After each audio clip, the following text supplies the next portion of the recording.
jelaskan benda ini kepada yang menang. Iya, silakan. 30 detik dari sekarang mulai.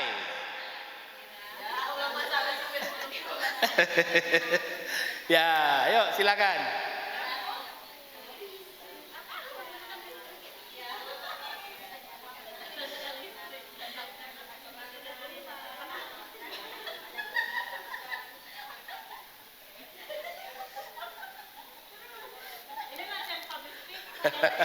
Ya, latihan berbicara.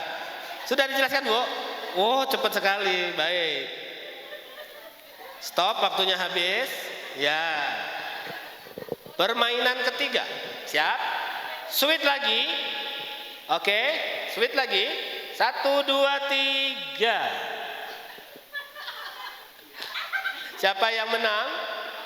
Menang, baik. Yang kalah sekarang menjelaskan benda berikutnya, tapi di depan sini. Iya, baik. Ibu yang kalah boleh berdiri semua. Yang kalah berdiri semua. Yang kalah berdiri semua. Yang kalah berdiri semua. Silakan, yang kalah berdiri semua. Ya, ayo yang berdiri sudah. Oke. Baik. Oke. 1, 2, 5. Baik, kumpul semuanya, Bu. Baik. Terima kasih. Baik, silakan home pimpa. 1 yang warnanya beda tinggal di tempat. Yang paling sedikit. 1, 2, 3. Ya, 2 orang tinggal di tempat. Silakan yang 3 turun. Iya. Baik. 2 orang ini akan menjelaskan benda berikut. Silakan. Ini mic-nya Ibu duluan boleh? Ya, baik teman-teman. Oh, belum. Ya. Kalau tadi 15 detik, tadi 30 detik, sekarang 1 menit ya. Oh, Masya Allah. Bendanya ini. Ya. Sudah Pak, dimulai? Oke, baik teman-teman, pastinya dan tentunya ibu-ibu semua pada melek kalau melihat ini. Ini adalah, ibu-ibu tahu kan apa namanya? Iya, baik, ini uang 100.000. Nah, tapi bukan hanya uang 100.000 ya, ada juga uang 1.000 rupiah, kemudian ada uang 5.000, kemudian 10.000 dan 50.000 rupiah. Nah, kemudian uang ini secara selama saya hidup, uang ini mengalami perubahan tentunya. Kalau dulu uang, ingat nggak ya, kita pakai uang logam ya. Kalau dulu ada uang logam, nah kemudian itu sangat laku. Nah, ada uang 100 perak. Nah, kemudian dulunya warnanya pun juga berbeda-beda. Nah, jadi Iya, sebelum kembali ke tempat kita kasih kalau saya bilang beri keren, semua angkat jempolnya dua-dua, arahkan ke beliau. Wow, keren gitu ya. Oke, beri keren. Terima kasih, silakan duduk. Ya, orang berikutnya. Ya, silakan bendanya. Ini. Bola. Aduh, bola ini disukai sama bapak-bapak ya pada umumnya. Tapi tidak jarang kalau kita mama juga suka sama bola. Soalnya baru-baru ini emak-emak kita yang ada di sini ini pecinta ternyata sama bola ini, saking kerennya bola. Itu aja, terima kasih. Baik, Ibu saya beri hadiah menunjuk 1 orang, terserah yang belum tampil untuk bisa ke depan menunjukkan benda yang terakhir. Silakan. Tampil ya. Siapa ya? Jangan lihat aku. Kenapa lihat ke lain? justru yang Hah? Pilih ya. Maaf ya. Nggak usah dicegat ya, Bu. Iya, maaf ya.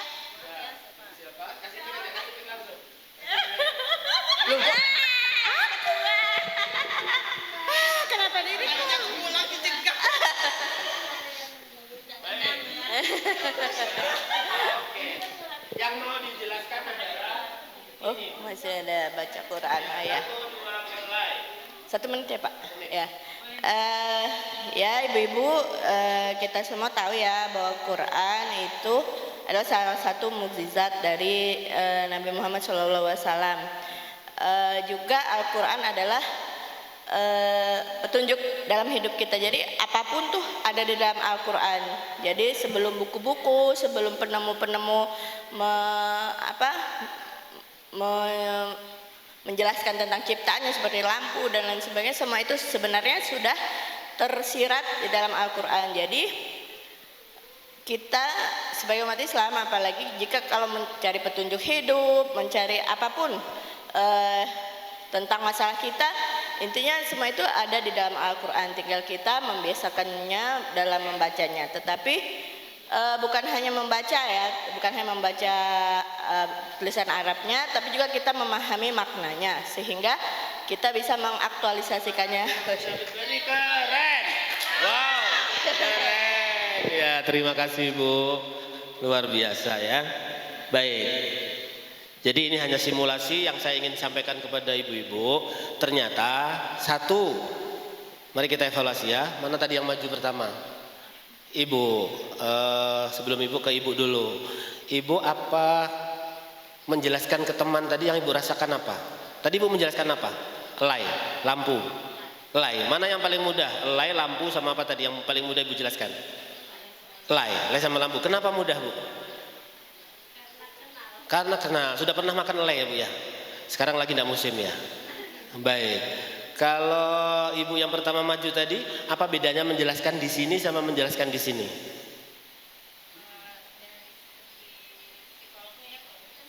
Berdua, rame. Ada bedanya nggak? Ada beda. Ada di rasa yang lain nggak? Maksudnya di situ dengan sini rasanya lain nggak? Lain ya. Di sini hanya 2 mata, di sini banyak mata. Namanya mata. Ibu yang terakhir. Oh belum ya, yang terakhir tadi sebelah sini ya. Ibu, gimana tadi Ibu menjelaskan di depan? Ibu sudah kenal bola belum? Kenal. Tapi kenapa tadi kok ragu-ragu terlihat menjelaskannya?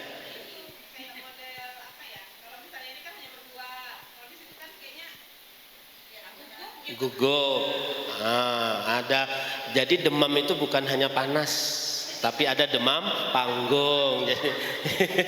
Ya, kemarin anak murid saya sakit demam. Saya tanya, kamu sakit demam apa? Demam monyet, katanya gitu. Dari mana ini? Saya macam-macam kan, dulu kan ada flu babi, ada macam-macam ya. Ternyata ada demam monyet. Kata dokternya demam monyet kok, katanya begitu. Kelas 1. Iya kan?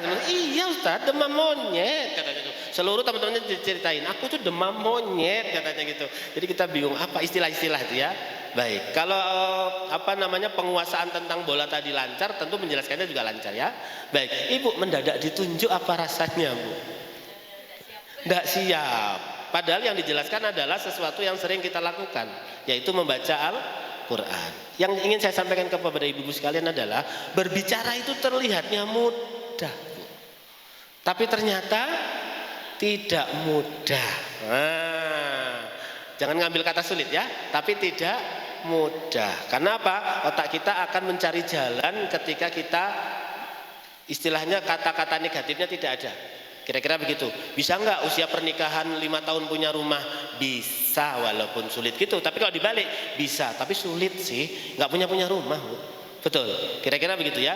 Baik, sama dalam ilmu komunikasi itu. Maksud saya adalah enak mana ibu tadi menjelaskan dari rumah siap dengan yang tidak. Mending dari rumah siap gitu kan, menjelaskan. Tapi kan ada kalanya kita harus mendadak ya. Kira-kira begitu. Maka yang dibutuhkan adalah semua kita ini harus paham yang sedang kita jalanin. Sewaktu-waktu karena kita sudah di organisasi, pastilah kita yang ditunjuk nanti. Nah kalau sudah ditunjuk, jangan pernah bilang tidak siap. Ya sudah, bismillah, makanya latihan. Oleh karena itu kadang-kadang siapa di situ yang dianggap paling soleh yang akan disuruh maju kan? Dianggap yang paling baik yang disuruh maju kan? Kalau bapak-bapak itu penyakitnya sholat berjamaah Bu.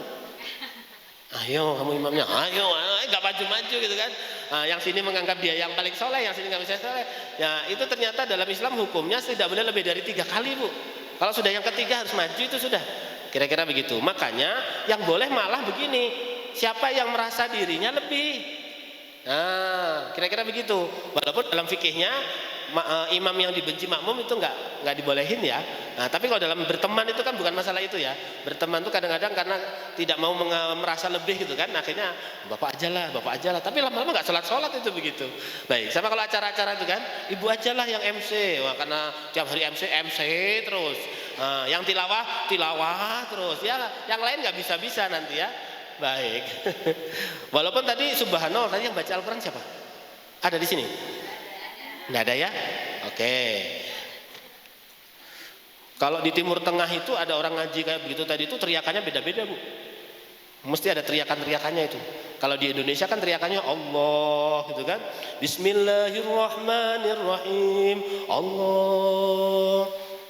Alif lam mim Allah, ada begitu. Kalau guru ngaji saya tidak menggunakan itu gitu ya, walaupun tidak menyalahkan, tapi karena kadang-kadang kalau pas artinya yang tidak tepat, betul nggak? Iya, celakalah tangan Abu Lahab. Allah, istrinya sebagai pembawa kayu bakar. Allah, ya kira-kira gitu ya. Baik. Ya, maka saya cenderung memakai ilmunya guru saya itu. Jadi saya tidak ikut melakukan itu, tapi kalau ada yang melakukan itu ikut yang di Timur Tengah. Karena di Timur Tengah itu malah ada yang teriak-teriak lompat-lompat lah, macam-macam lah ya. Bahkan sampai ada yang disawer. Pernah lihat orang baca Quran disawer? Itu budaya Timur Tengah itu. Jadi orang ngaji itu disawer uang gitu ya. Aslinya itu bukan baca Qur'annya, awalnya itu bukan itu gitu loh. Suara yang merdu itu loh yang dihargai, awalnya gitu, masuk ke Al-Qur'an. Tapi kemarin kan jadi protes dunia ya, orang ngaji disawer itu. Jadi kok kesannya nggak menghargai Qur'an ya. Jadi kayak gara-gara penari dangdut disawer. Coba penari dangdut nggak disawer, Bu. Insya Allah aman itu, malah orang Al-Qur'an banyak-banyak itu nggak apa-apa gitu ya. Gara-gara pembandingnya sudah begitu. Baik, karena suaranya sudah ada, kita nyanyi dulu ya, mudah-mudahan bisa. Lagunya bisa nggak ya? Tentang Nabi Muhammad. Bentar. Keluar suara? Sudah? Tuh? Oh belum saya besarin ya kayaknya ya. Balik ke sini suaranya. Bentar.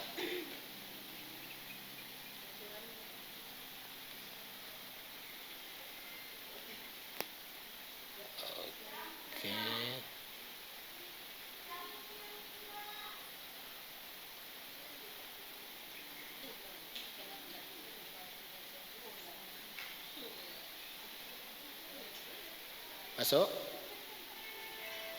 Oh, balik lagi.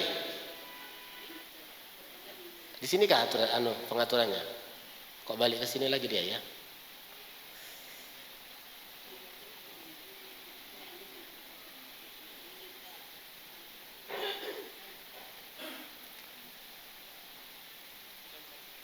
Di mana? Suaranya di mana?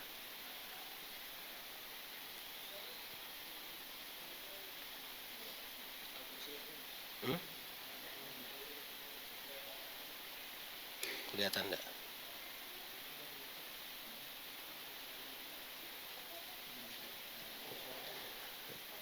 Nggak kelihatan kursornya ya, pelan-pelan tarik ke bawah, nanti muncul dia. Set, nggak kelihatan. Itu. Di mana dia?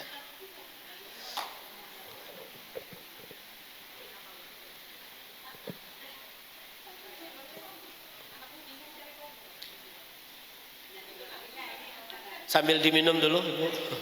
Sambil diminum dulu. Bisa? Tuh, colokannya sudah masuk. Tadi bisa awal-awal, tadi pagi kan?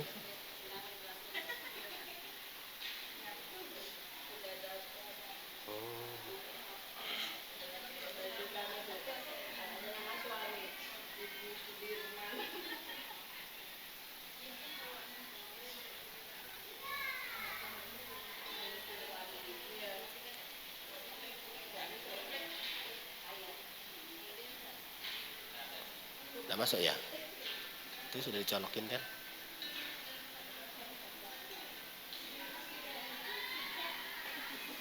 Hah? Kok tadi bisa ya? Iya. Ini kabel kah?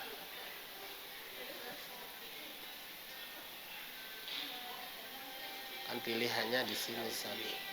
Ini kan? Harusnya di sini kan pilihannya. Iya. Volume mixer.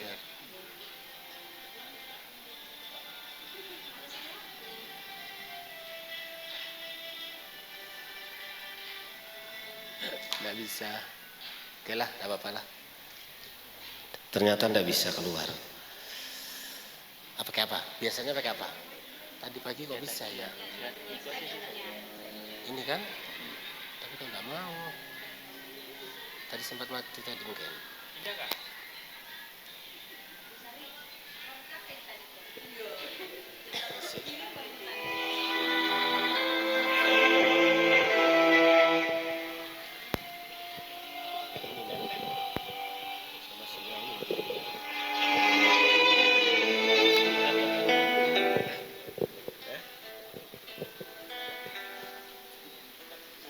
Satunya sini ya. Oke, solusinya pakai ini. Taruh aja.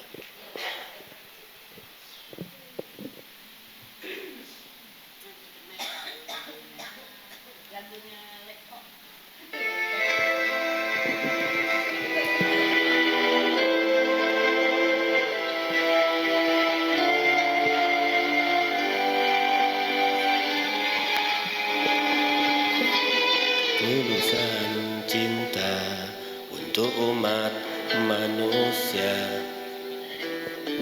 Nggak bisa keluar suaranya. Baik, tidak apa-apa lah.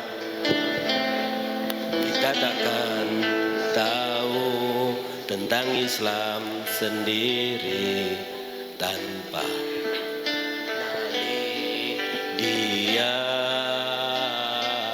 Ingatkah kita kepada Nabi yang paling terakhir yang memberi kita seberkas cahaya? Ingatkah kita kepada akhlak yang paling ialah Nabi Muhammad? Baik, tidak apa-apa Pak suaranya. Pengorbanan hati yang menebar kasih, dialah utusan Allah. Perjuangan suci yang dirasakan kini, dialah si Allah. Ingatkah kita kepada Nabi yang paling terakhir yang memberi kita seberkas cahaya? Ingatkah? Cukup. Baik, tambahannya ya. Baik, lanjut. Baik Ibu. Jadi dakwah adalah jantung perubahan. Dengan dakwah maka segala sesuatu bisa dirubah. Ketika dakwah itu sifatnya hanya menyudutkan, itu tidak disukai sama orang. Ya, alhamdulillah saya selama ini hampir diundang banyak kalangan yang berbeda-beda. Saya mengaji di kalangan Nahdiyin itu sering, ngisi pengajian Nahdiyin, ngisi pengajian jamaah tablik sering, ngisi pengajian yang isinya cadaran semua teman-teman salafi sering, terus ngisi pengajian yang bukan salafi, bukan jamaah tablik, bukan apa, tapi celananya pendek-pendek, kemudian apa sih istilahnya namanya, banyak di Sulawesi, wahdah di Sulawesi cukup banyak, wahdah. Kemudian bahkan yang Kejawen saya pernah Bu ngisi pengajian orang Kejawen, jadi orangnya tidak sholat, ya hanya cukup ingat kepada Allah. Sembahlah Tuhanmu sampai datang keyakinan padamu. Kalau sudah yakin ngapain sembahyang? Begitu konsepnya. Pakai ayat juga. Ya, dia sembahyangnya cuma sekarang itu duhur loh. Iya kah duhur? Oh, duhur. Itu sudah sholat, Bu. Iya, itu sudah sholat. Ya, enak itu Bu. Ibu mau ikut? Kita ambilkan formulirnya nanti ya. Enak sekali itu ya. Nanti kalau suami istri mungkin gitu kali ya. Aku pengen sama istriku. Oh, selesai sudah. Cuma au aja, nggak ngapa-ngapain gitu ya. Baik. Jadi kenapa harus begitu ya? Tapi namanya pelencengan dalam dakwah sejarah itu memang cukup lumayan banyak. Mulai dari sejak Nabi Muhammad hidup saja sudah ada, kira-kira gitu ya. Jadi maksudnya sunatullah. Baik, maka ibu yang dirahmati Allah, jantung dakwah adalah jantungnya perubahan. Maka dengan dakwah itu lo kalau ingin mengubah masyarakat, dengan dakwah ini lo kalau mau mengubah anak-anak, ya, dengan dakwah inilah kemudian ingin mengubah siapapun atau mengubah diri kita sendiri. Nah, kalau saya, kenapa orang yang kamu belum bisa baca Quran kau sudah ikut lembaga dakwah sih? Kamu baru ngaji hafalnya baru juz 30 sudah berani menjadi pengurus ini itu sih. Kalau saya konsepnya seperti bola basket atau bola voli. Ketika bola basket kita lempar di dinding, kembalinya kemana Bu? Ke kita kan? Kita lempar ke dinding, kembalinya ke kita. Ketika kita nyuruh orang sholat, kembalinya ke kita. Justru kalau kita nggak pernah nyuruh, bahkan kita akan meremehkan diri kita sendiri, nanti nggak ingat sama diri kita, malah santai. Justru karena kita nyuruh anak sholat, mamanya nggak sholat kan malu, betul nggak? Kamu kalau makan nggak mau doa, coba doa, kata mamanya. Giliran mamanya, kok mama sendiri nggak doa? Kan mama doa dalam hati, mana kamu ngerti gitu ya. Ini bukan dakwah namanya, menghancurkan keyakinan anak. Kenapa? Tadi caranya ya. Kalau mamanya salah minta dimaklumi. Kalau anak enggak bisa, kira-kira gitu ya. Baik, maka ibu dakwah seperti itu, jadi menyeru, mengajak kepada sesuatu oleh namanya ajaan. Ibu enak enggak kalau diajak dengan cara yang tidak tepat itu ya? Kata suami, cepet dandan, kita mau pergi ke Jakarta, tahu nggak, ke Monas. Ini nggak tiap hari kita ke Monas, mumpung dibiayai sama perusahaan, tahu nggak? Jangan lambat nanti mau, kira-kira berangkat nggak Bu? Nah, enak mau perjalanan tapi cara ngajaknya nggak bisa. Kadang-kadang Islam dipahami orang itu gara-gara itu Bu. Kadang-kadang organisasi Anda disalahpahamin orang gara-gara cara kita berinteraksi dengan masyarakat. Apalagi sudah jadi anggota Aisyah nggak bisa menjelaskan apa itu Aisyah. Bu, bisa mau ikut jadi anggota kami di Aisyah? Oh iya saya tertarik. Emang Aisyah itu apa sih? Pokoknya kumpul-kumpul lah Bu. Pengurus yang seperti ini tolong jangan dibuat SK ya. Ya kalau sudah masuk harus tahu, kalau nggak tahu ya nanya kan gitu ya. Kita bergerak di bidang apa sih gitu kan? Iya. Jadi harus jelas, setuju nggak Bu?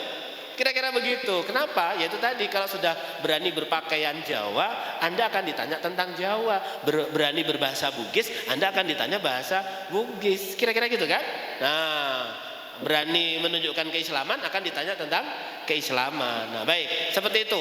Nah, dakwah bukan sekedar tentang menyampaikan kebenaran, tapi bagaimana agar dapat mendorong perubahan itu membangun peradaban Islam. Maka ibu-ibu yang berbahagia, contoh misalnya di sekolah-sekolah itu anak-anak kecil diajari sholat. Sholatnya itu bersuara loh.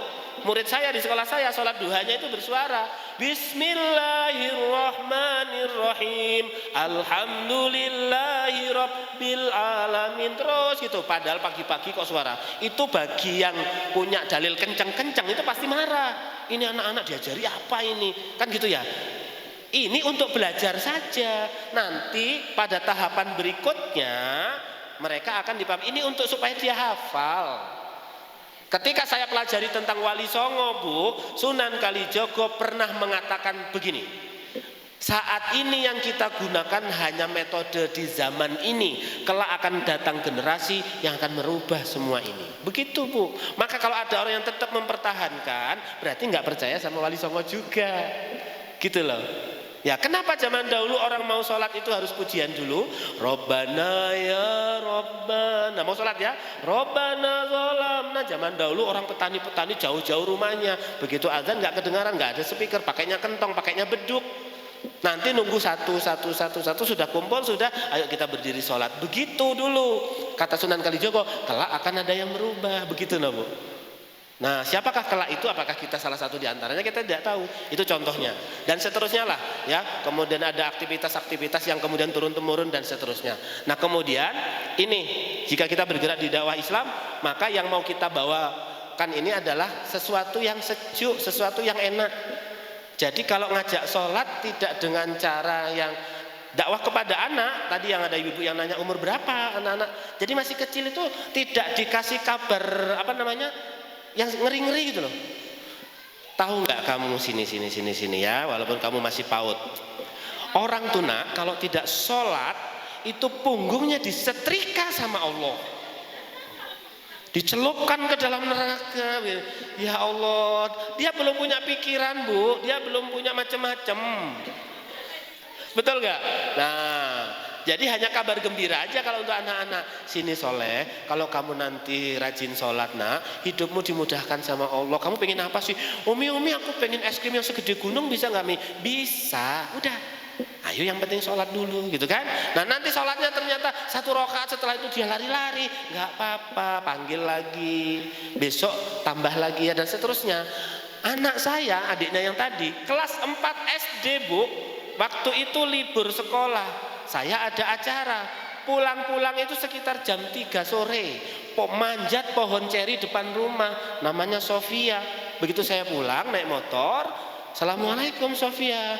Waalaikumsalam Bi, aku nyari ceri ya. Anak lincah dia. Kemudian, oh iya nak, ini sudah jam 3, Sofia sudah sholat duhur belum?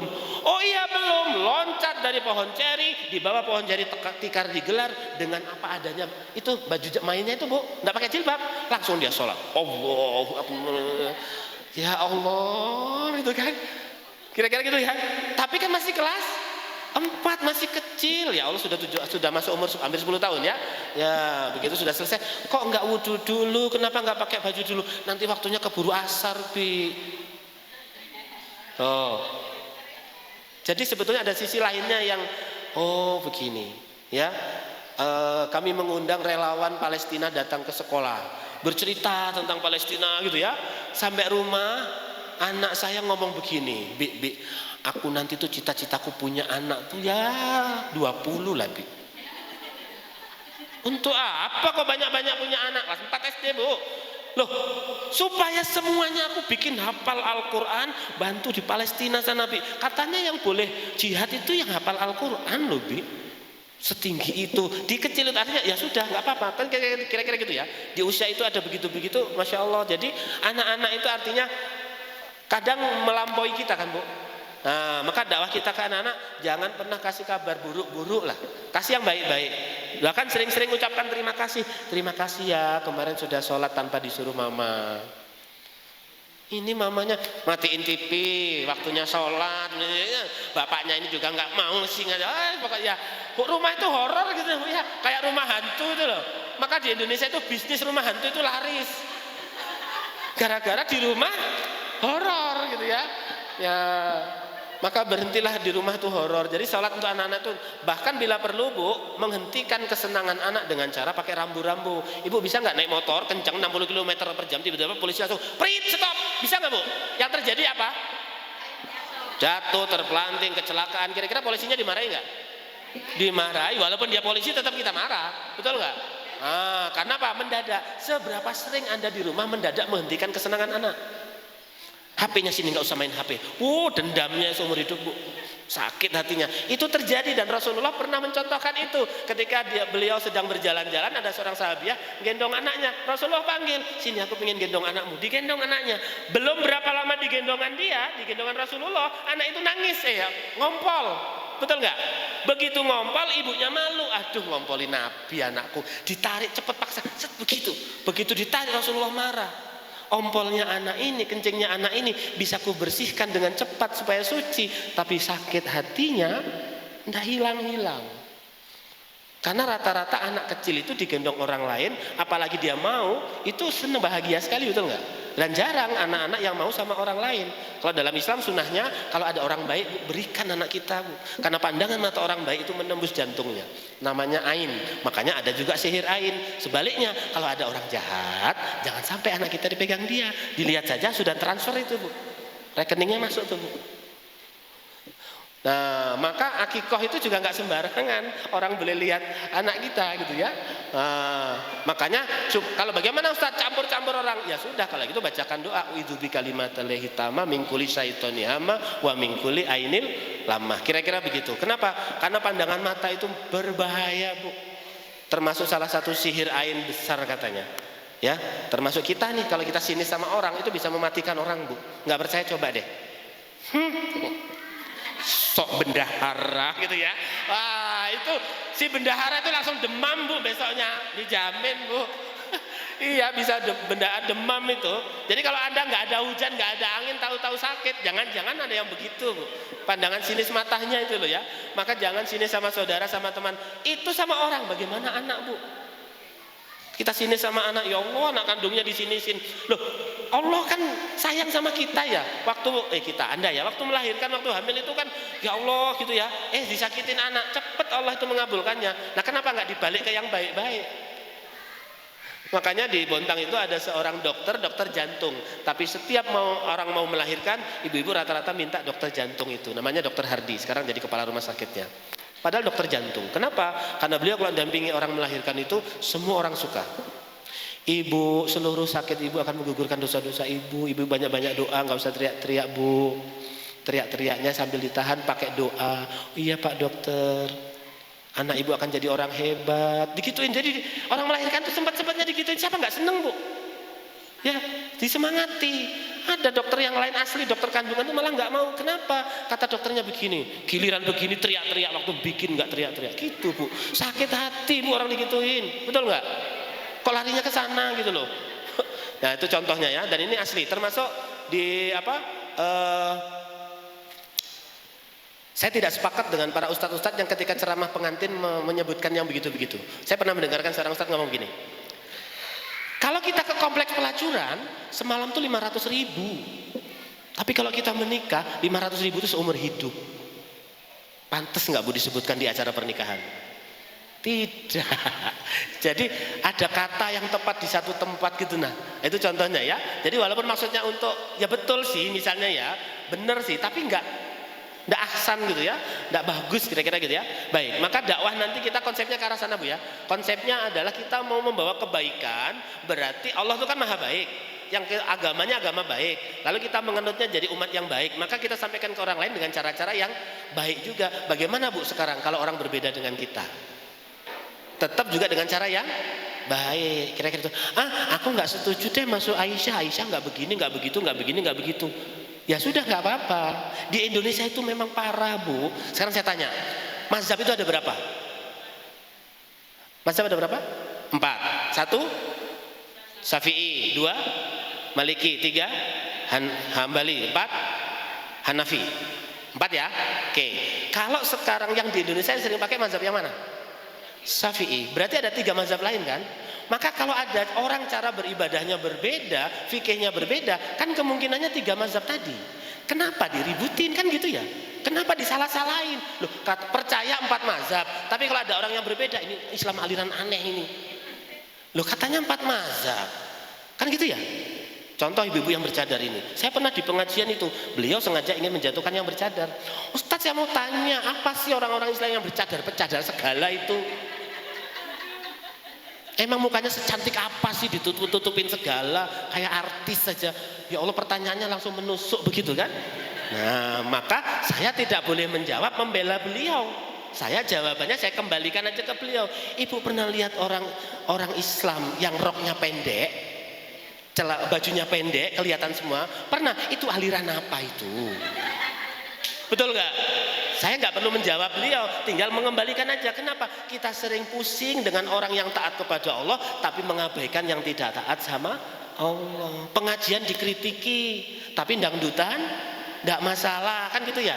Nah, itu contoh-contohnya. Oleh karena itu, saya sempat ngobrol-ngobrol dengan teman-teman son misalnya, kalau dangdutan saja musiknya harus celing, ceramah-ceramah harusnya juga celing, khutbah Jumat harusnya, kalau nggak celing banyak yang tertidur, Bu. Maka suami-suami yang insomnia, suka susah tidur, lihat sholat Jumatnya pasti tidur gitu ya. Ditambah ceramah corongnya itu juga lebih kencang di luar daripada di dalam. Yang di rumah dengar, nanti istrinya nanya, Mas tadi khutbah Jumatnya apa? Apa ya katanya gitu. Istrinya lebih dengar daripada suaminya. Siapa yang salah? Sound systemnya gitu loh. Makanya yang suruh masang sound itu harus ahli sound. Orang soleh belum tentu ahli ahli sound. Tadi kata tukang sound tuh begitu. Orang soleh itu tes cek. Halo. Tambah rusak semua. Ya, jadi sudah disetel ya kok masih diputar-putar gitu ya.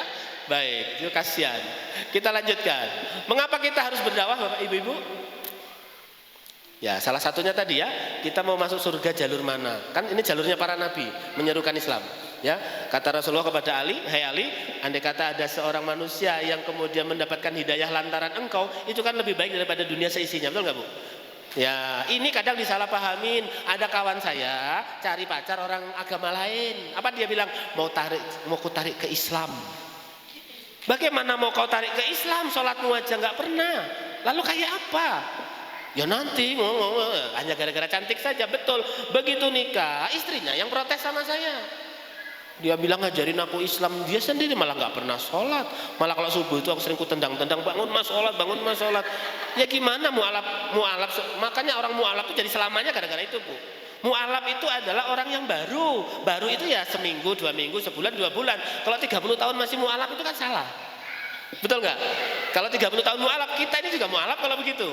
Gitu kira-kira. Banyak orang salah paham. Dulunya Kristen, dulunya Hindu, Buddha, sekarang disebut mu'alaf. Tapi sudah tua, udah jenggotan. Bukan mu'alaf. Kira-kira gitu ya. Baik. Jadi berdakwah itu semuanya karena Allah Subhanahu wa taala. Oleh karena itu kita pakai cara-caranya Allah ya Bu ya. Jangan pakai cara-cara kita. Enggak boleh pakai cara Bugis, cara Sulawesi, cara Banjar, cara Jawa, cara Arab, enggak boleh. Tapi pakai cara Islam. Kalau cara Islam pasti sama. Sekarang saya tanya, orang Makassar sama orang Jogja suaranya pelan mana Bu? Atau enak yang mana Bu? Atau bagaimana suaranya? Ya, Jogja. Sekarang saya tanya, bagus mana Bu? Orang Jogja sama orang Makassar? Tahu kan?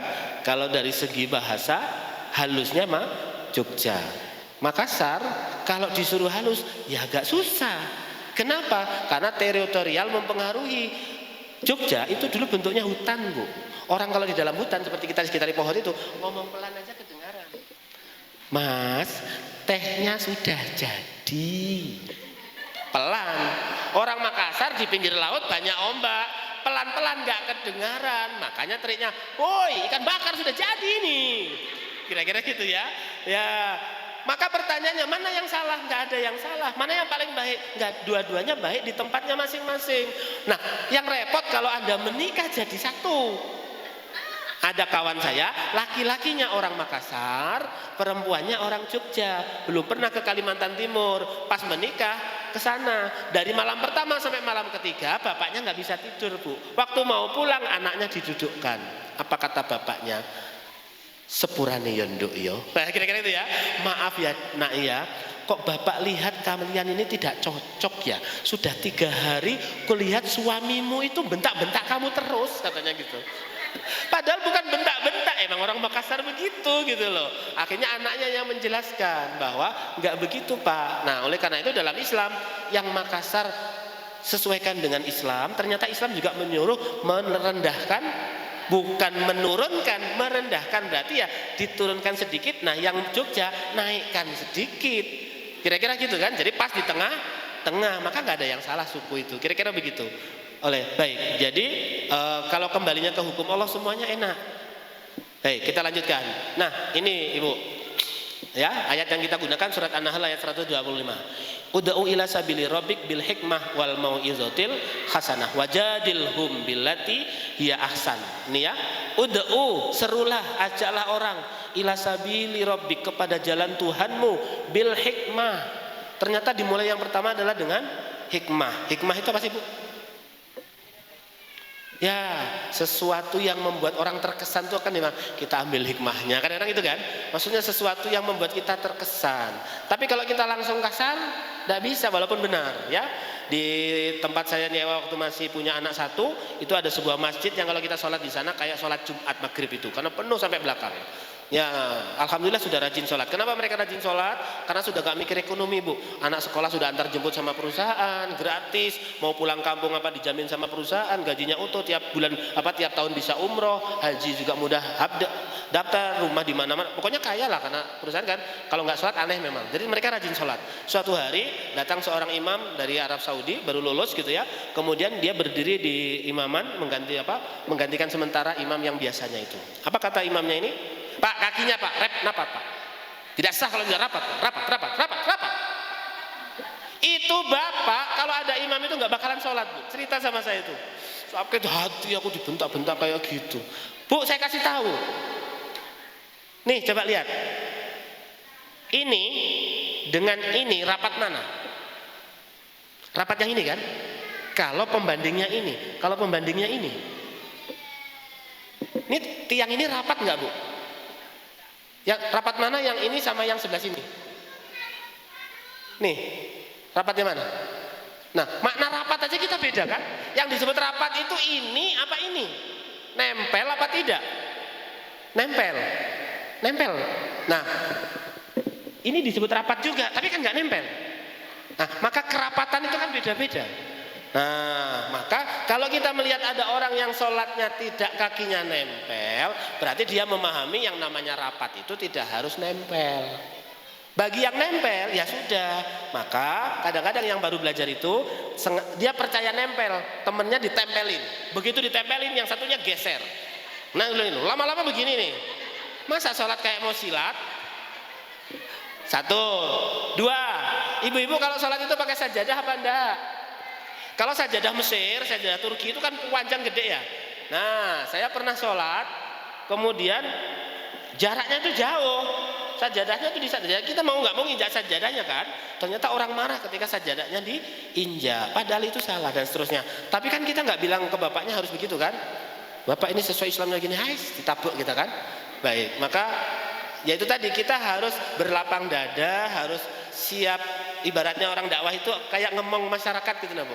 Jadi kalau ada masyarakat salah ya kita bimbing, jangan disalahin. Kalau dia sering disalahin dia nggak mau mendekat sama kita. Tujuan kita mengenalkan Islam jadi lari. Apalagi kalau sesama Islamnya, betul nggak? Kira-kira begitu. Baik, maka yang perlu kita lakukan adalah nih, ya. Kemudian wal mau'izoh, apa mau'izoh itu? Pengajaran hasanah yang baik, wajadilhum, dan debatlah mereka, bantahlah mereka bilatih ya ihsan, dengan cara-cara yang terbaik, termasuk anak-anak, termasuk suami, termasuk keluarga, termasuk orang tua. Masih adakah orang tuanya yang belum sholat? Jangan pernah nyuruh mama sholat, Bu, dosa. Terus gimana Pak? Tanya saja, mama sudah sholat? Beda kan dengan coba sholat mah udah tua gitu mah. Teman-teman mama tuh loh sudah mati semua, tinggal mama aja. Ya, kelihatannya bener Bu, tapi itu maksud saya ya, sama orang tua jangan nyuruh tapi nanya, mama sudah makan, mama sudah mandi gitu loh. Nah, sama anak kecil pun bisa, termasuk sama suami. Iya. Ya, jadi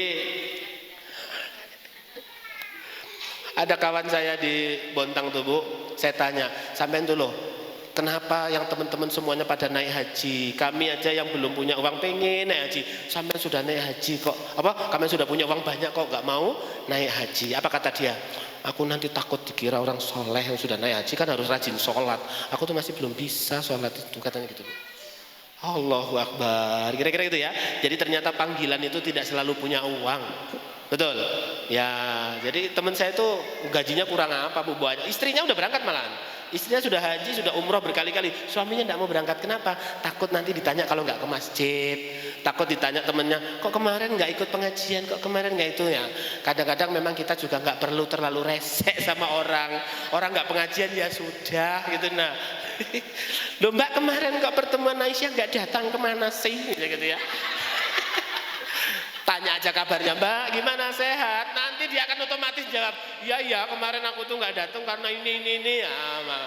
Tapi kalau ditanya itu biasanya dia malah mangkel gitu ya, malah ya sudahlah menjauh, lama-lama hilang dari Aisyah ya. Baik, kira-kira seperti itu. Baik, apa itu public speaking? Nah ini proses menyampaikan sesuatu di depan umum. Ibu yang berbahagia, ustadznya ceramahnya bagus, tapi MC-nya nggak bagus, moderatornya nggak bagus, ngajinya nggak bagus. Ya, saya pernah ngisi di sebuah SMA yang tilawah itu dipaksakan, ya sebenarnya nggak bisa, tapi ngaji jadi bahan tertawaan hadirin. Waktu itu saya bilang yang salah ya hadirin sendiri, kenapa nggak yang bisa maju ke depan gitu loh. Dia ngajinya salah gitu nah. ya kayak yang tadi itu, tapi selendro gitu. Nah, selendro itu apa ya? Harus enak didengar orang, harus enak dilihat orang. Tapi enggak apa, boleh pakai catatan, tapi mata nggak boleh ke catatan terus. Ibu-ibu, acara hari ini adalah itu di sana enggak nyaman itu. Jadi baca dulu, kuasai dulu, sebagian dibaca, sebagian hadirin yang berbahagia. Terima kasih ya atas kehadirannya. Jadi ada jeda gitu kira-kira ya. Nah, itu juga berpengaruh termasuk ceramah. Kalau ibu-ibu menceramai, tadi kan ternyata nyeramai teman sendiri kan kayak gitu ya. Jadi eleh itu begini gitu kan. Nah, tentang eleh, baru tentang eleh ini, belum tentang ayat-ayat ini ya. Baik, jadi menyampaikan di depan umum harus dikuasai, dihafalkan dan seterusnya. Baik, berikutnya nih, berkomunikasi efektif di depan banyak orang. Kita langsung kata-kata itu bisa mempengaruhi pikiran dan perasaan, Bu. Pikiran dan perasaan terpengaruh dengan kata-kata. Baik, Ibu tolong angkat tangannya. Bayangkan di tangan ini ada jeruk nipis yang baru dibelah. Genggam erat sampai keluar airnya, teteskan di lidah kita. Apa rasanya? Ada jeruknya? Kenapa Anda merasa begitu? Karena mikir kan merasakan. Oke, sekarang bayangkan ada gelas, Bu. Tangannya begini, kita aduk-aduk gelas itu. Gelas itu isinya adalah air dari septic tank yang sudah 30 tahun. Aduk, rasakan apa rasanya, Bu? Kenapa ibu-ibu jijik? Mikir dan perasaan. Sekarang ada bendanya? Setelah saya mempelajari ini, saya baru paham kenapa haram hukumnya membayangkan wanita lain ketika berhubungan suami istri. Baru paham saya. Kenapa hukumnya haram membayangkan wanita lain, apalagi sampai istrinya dikasih poster mukanya. Salah satu artis misalnya, itu berdosa, tidak boleh ya. Nah, bayangin aja nggak boleh, apalagi gitu ya. Baik, maka betapa berpengaruhnya itu pikiran kita, dan itu diawali dengan kata-kata. Itu kenapa anak-anak kita disuruh sering berkata-kata yang baik. Hari ini anak-anak kita gara-gara HP apa, Bu, omongannya, Bu? Seperti itu kan? Ya Allah, kata-kata anjay itu sudah kayak biasa gitu ya. Ya Allah, dan macam-macam ya. Kalau toh istighfar tuh istighfarnya kaget, bukan istighfar membesarkan Allah. Astagfirullahaladzim gitu. Bukan istighfar yang benar gitu. Nah, istighfar yang enggak tepat gitu ya. Allahu Akbarnya juga bukan membesarkan Allah gitu ya. Allahu Akbarnya itu marah. Allahu Akbar itu loh. Kan ada orang-orang yang begitu ya. Allahu Akbarnya itu bukan membesarkan Allah gitu, tapi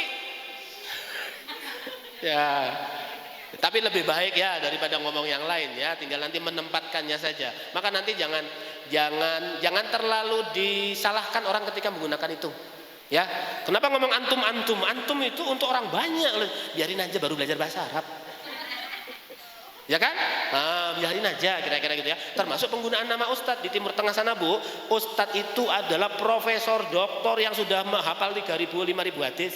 Baru disebut ustadz, begitu loh. Di Indonesia ustadz itu adalah guru ngaji, guru agama gitu. Nah, ya nggak apa-apa. Artinya ya jangan pakai standar Timur Tengah, kacau malahan ya. Nggak ada orang mau dipanggil ustadz nanti ya.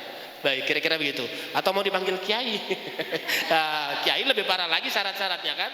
Baik, maka ibu nih, kata-kata itu mempengaruhi. Maka kenapa anak-anak kecil itu harus kata-kata positif, supaya otaknya itu isinya yang positif. Kenapa Rasulullah tidak pernah tinggal di kota waktu kecil, tinggal di desa, kata-kata yang bagus saja yang keluar.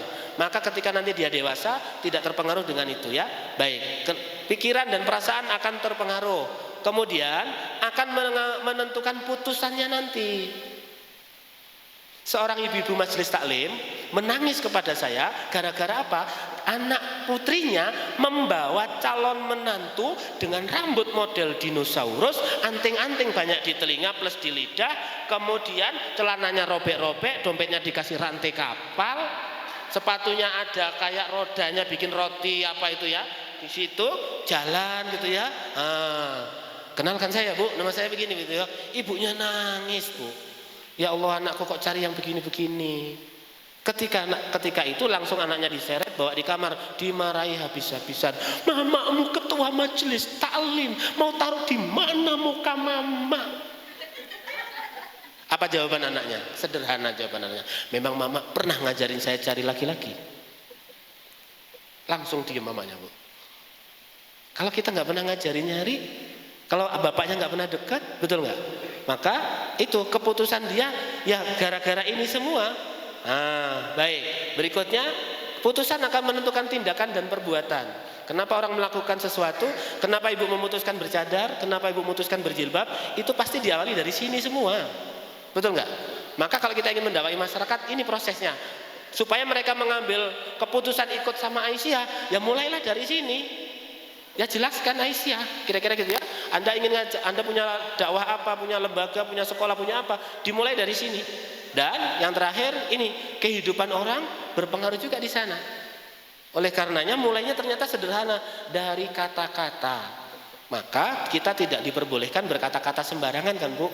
Ya, sampai saya itu hobinya masuk hutan Bu dulu waktu masih muda. Sering naik gunung sendirian gitu ya. Atau karena hobi naik gunung, ketika disuruh mandu orang seneng saya, mau dibayar nggak dibayar seneng gitu ya.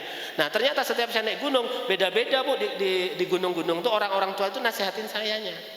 Kamu nanti kalau di gunung jangan teriak-teriak ya, nanti disambet sama ini gitu. Nah, nanti di sebelah sana itu ada pohon besar sekali. Itu penunggunya yang satu rambutnya panjang, satu rambutnya pendek, yang cerita gitu ya. Hati-hati di sana. Itu yang di sana itu gendruwo macam-macam gitu. Tapi alhamdulillah sampai saat ini saya tidak pernah ketemu yang begitu-begitu. Tapi orang yang bawa saya sering kena gitu ya. Baik. Jadi kehidupan mereka sangat berpengaruh dari kata-kata yang akan mereka ambil. Kira-kira begitu Ibu. Nih, Nelson Mandela di penjara puluhan tahun ya dengan sesuatu yang bukan kesalahan dia, tapi menariknya ketika dia dulu dibebaskan dia tidak dendam sekali dengan sipir-sipir yang menyiksa dia, malah dipeluknya satu persatu.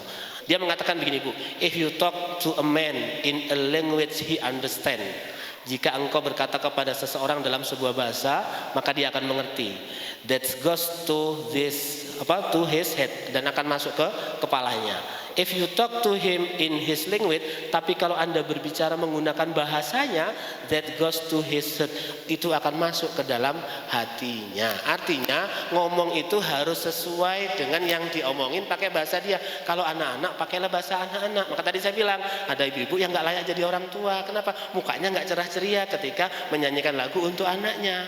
Kan gitu ya. Ketika ngomong sama anaknya, adik sudah makan, kan gitu. Sudah makan adik. Mama enggak suka kalau dia enggak makan tuh. Makan. Jadi apa anak kita ini Bu? Itu nanti jadi pegawai kelurahan itu begitu. Ibu, sini, mana syarat-syaratnya?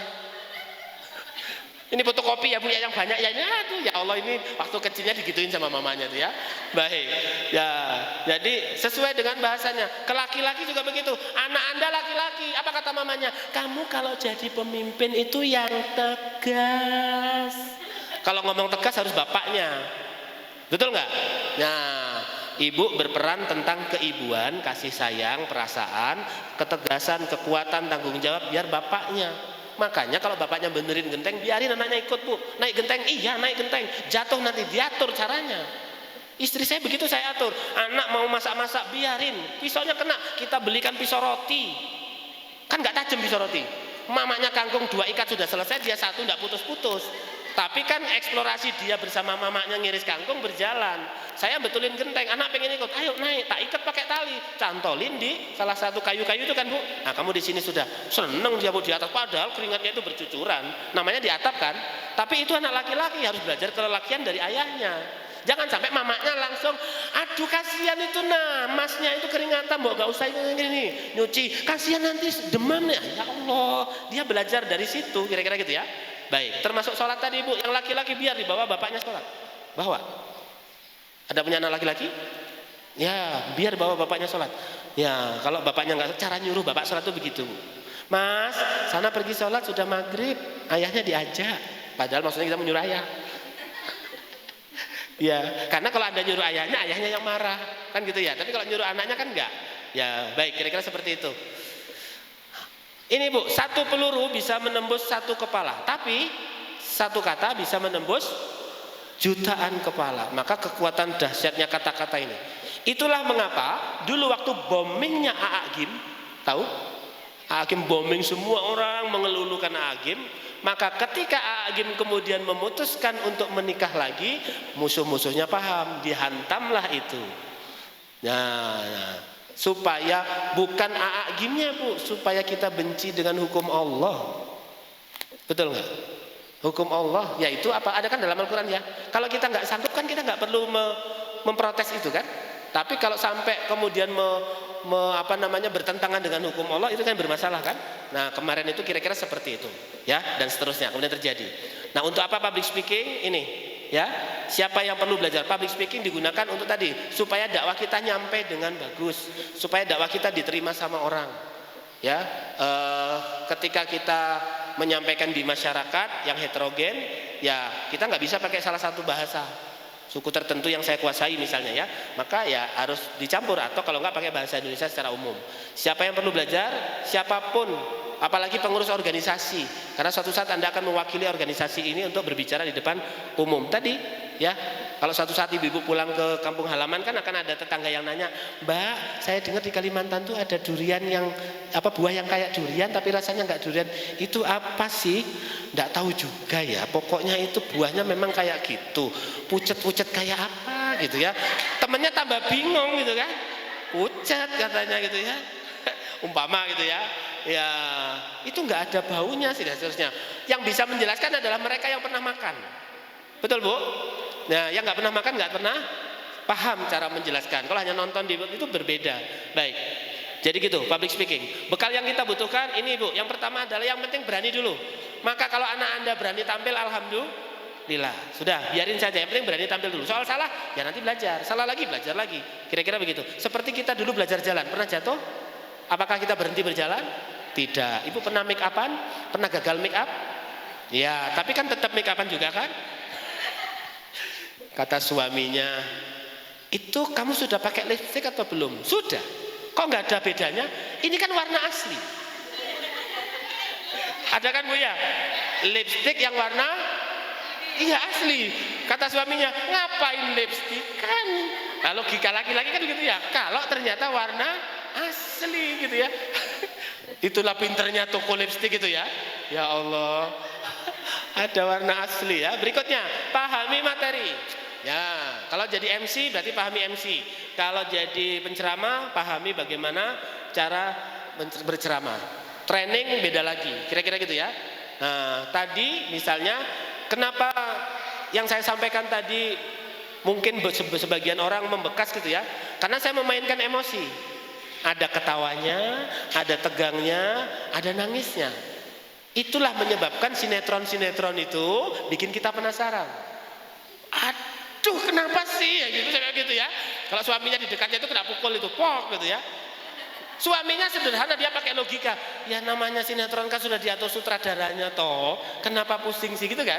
Tapi bagi wanita tidak. Maka sama, Bu, materi kuasai supaya kita kemudian itu tadi bisa mengolah materi itu supaya sampai. Jadi jangan sampai dakwah Islam ini disampaikan dengan biasa-biasa saja, Bu. Sayang gitu loh. Sudah kumpul orang 100 orang, terus ceramahnya ceramah yang Bapak-bapak, jadi dalam Islam, itu 10 menit kayak 10 jam, betul nggak? Atau ceramahnya kekencengan, kelajuan dan seterusnya, teriak-teriaknya kelebihan. Saya pernah mendengarkan penceramah itu yang sampai mic-nya itu kayak mau dimakan gitu ya, teriak gitu ya. Malah kita nggak seneng gitu. Kenapa? Ini kok begini gitu ya? Ya harus sesuai gitu ya. Baik. Berikutnya, nah ini yang penting latihan. Namanya organisasi itu kan lebih dari setahun, Bu ya.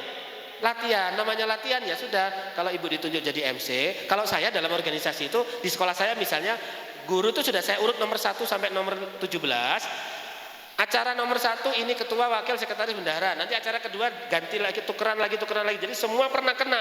Jadi MC acara ibu ini MC acara A, ini acara B. Jadi semua kena acara MC. Nggak ada yang bisa menolak karena sudah diatur jadwalnya. Kan masih 3 bulan lagi, kan bisa belajar. Nah, yang senior bisa ngajarin. Kira-kira begitu. Ya, seperti tadi kan di sini ada MC. Ibu siapa tadi MC?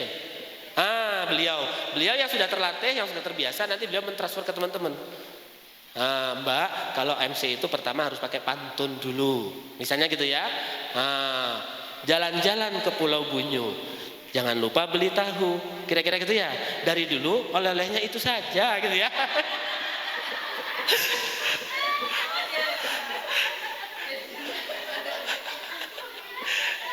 Iya, baik. Jadi harus dilatih.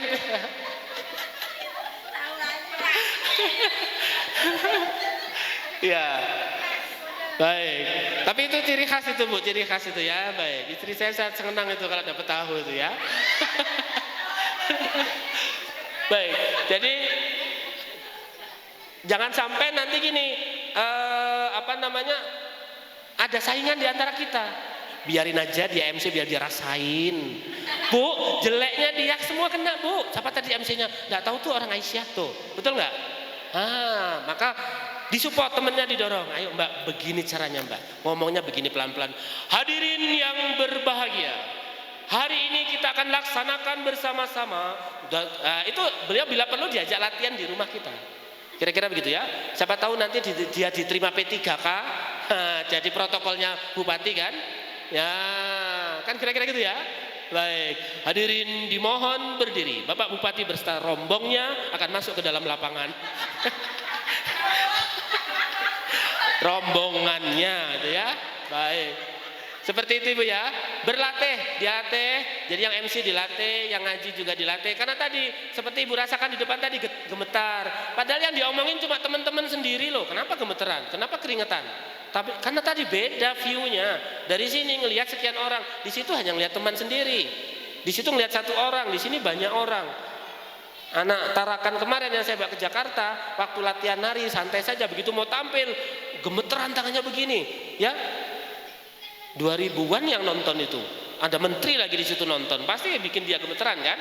Baik, tapi nggak apa-apa, saya bilang nggak apa-apa. Kita latih supaya terbiasa tampil. Baik, ini tujuan public speaking, ya. Ada informatif, persuasif, aksi dan tindakan menghibur. Informatif itu kan pengumuman. Lihat orang-orang pengumuman itu kan enak-enak ya. Di bandara itu coba lihat, itu dilatih Bu, nggak ujuk-ujuk begitu. Bunyi dulu kan, SOP-nya itu ada, ting tung tung gitu ya. Lalu ada pengumuman. Nggak semua orang gitu bisa. Itu dilatih, kira-kira gitu. Ya, kalau ibu-ibu di rumah kayak gitu, anaknya senang itu. Anakku yang nomor 1, ya gitu ya. Jam sudah menunjukkan pukul 7.30 waktunya kita sekolah, kita ya. Tapi ya nggak mungkin gitu ya. Baik. Kemudian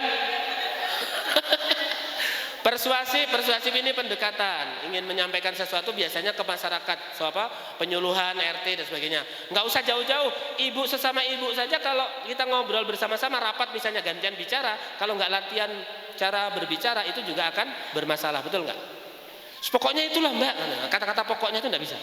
Baik, kemudian aksi dan tindakan menghibur, ini public speaking. Kuncinya public speaking ada 4, 3W 1H. What, apa yang mau dibicarakan. Yang kedua, who, siapa yang mendengarkan pembicaraan kita. Yang ketiga, when, kapan dilaksanakannya. How, bagaimana bisa kita lakukan. Ya, what artinya, ini saya nanti mau ngomong apa di sana. Mbak pokoknya jadi MC. MC apa? Yes, pokoknya MC aja lah, nanti kita lihat di sana. Nggak bisa. Mbak pokoknya baca Quran. Surat apa? Yes, pokoknya baca Quran. Lo kan harus menyesuaikan acaranya. Betul nggak Bu? Acaranya Maulid Nabi, yang dibaca nanti surat yang lain, kan bingung nanti. Acaranya khitanan, yang baca surat lain. Jadi disesuaikan. Kemudian who, siapa audiennya? Saya baru kemarin Bu disuruh ceramah seperti ini, ternyata audiennya adalah orang tua TK yang habis Kartinian. Jadi bawa anak-anak TK di sampingnya. Lalu kita suruh ceramah, karena mereka pernah melihat saya tampil seperti ini, mereka pokoknya yang seperti kemarin tuh Pak Ustadz. Oh ya sudah, begitu tampil anak-anak rame sendiri, lari sana lari sini. Ini dipencet-pencet, dipegang-pegang, mati nyala. Jadi mau disuruh kayak tadi nggak bisa. Begitu, kenapa? Karena berbeda. Maka saya siapkan plan B. Berarti nggak bisa saya fokus ke LCD. Saya pakai cara lain. Misalnya begitu ya. Baik. Kemudian yang berikutnya, when, kapan, pagi, siang, sore, malam. Itu mempengaruhi orang, betul nggak Bu? Ya, istilahnya waktunya itu. Dan yang terakhir adalah how, bagaimana cara menyampaikannya. Mau ceramah tok, mau ada permainan, mau ada lagu, mau ada simulasi dan seterusnya, itu juga perlu dipikirkan. Kira-kira begitu. Berikutnya, komunikasi akan bisa mampu maksimal terdiri dari 3 pilar. Yang pertama ini Bu, tone. Tone itu intonasi suara. Ibu-ibu angkat tangannya. 4 begini ya. Ikutin saya. Kucing makan, tikus mati. Oke, kalau cara menggalnya beda, artinya sama apa tidak kita lihat. Kucing makan, tikus mati. Kucing makan, tikus mati. Kucing makan tikus mati. Sama apa beda? Kucing makan tikus mati, artinya kucingnya makan tikus yang dalam keadaan sudah mati. Kucing makan, tikus mati. Kucingnya lagi makan, di tempat lain ada tikus dalam keadaan sedang mati. Kucing makan tikus mati. Kucingnya yang mati, kan gitu ya. Lihat, 4 kata cara menggalnya beda, artinya beda loh Bu. Betul? Maka nada itu penting. Kenapa nada harus naik, harus turun? Ketika ibu ngajak merenung, nanti kalau misalnya bikin acara terus renungan, kan suaranya harus turun lembut. Ibu-ibu, mari kita rasakan. Ibu-ibu, mari kita rasakan betapa sedihnya kita punya mama. Ibu-ibu, alah, beda dong, betul nggak? Kalau itu pakai orasi, saudara-saudara, tanah kita diambil oleh, kira-kira begitu. Jadi ya harus beda tonnya, intonasinya, betul nggak? Satu kata aja Bu, mas, mas, dengan mas, beda nggak Bu? Tuh yang paham, betul nggak? Anak-anak bingung, mas apa itu katanya. Baik, berikutnya kata-kata. Ternyata kata-kata itu hanya 7% Bu. Kalimat-kalimat itu dipahami orang hanya 7%. Tapi intonasi mempengaruhi. Mama itu sayang sama kamu. Mama tuh sayang sama kamu, tahu nggak sih? Beda nggak Bu? Rasa sayang disampaikan dengan inton yang tinggi, betul nggak? Kecenderungannya orang memberikan rasa cinta itu ternyata dengan kalimat yang rendah Bu. Ada nggak ibu-ibu yang dulu ditembak itu dengan keras-keras? Hoi, I love you. Ada Bu? Kan pasti pelan-pelan, betul nggak? Semakin pelan semakin iya. Maka kalau ngomongi anak itu begitu, pakai suaranya yang pelan. Sini, mama seneng kamu sama adik nggak bertengkar. Donatnya bisa bagi 2. Mantap. Teringat selamanya itu Bu. Gitu dong sama adik. Tuh, beda didengar, beda dirasa, kacau itu ya.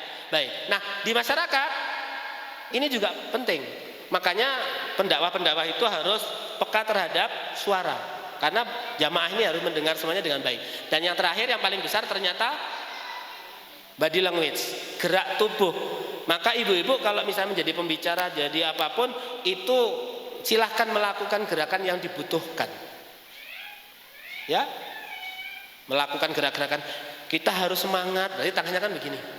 Harus menghormati orang tua, sayang sama, dan kira-kira begitu. Walaupun tidak semua gerakan harus, semua pembicaraan kita gituin. Nanti kayak di televisi itu, yang tukang berita itu kan.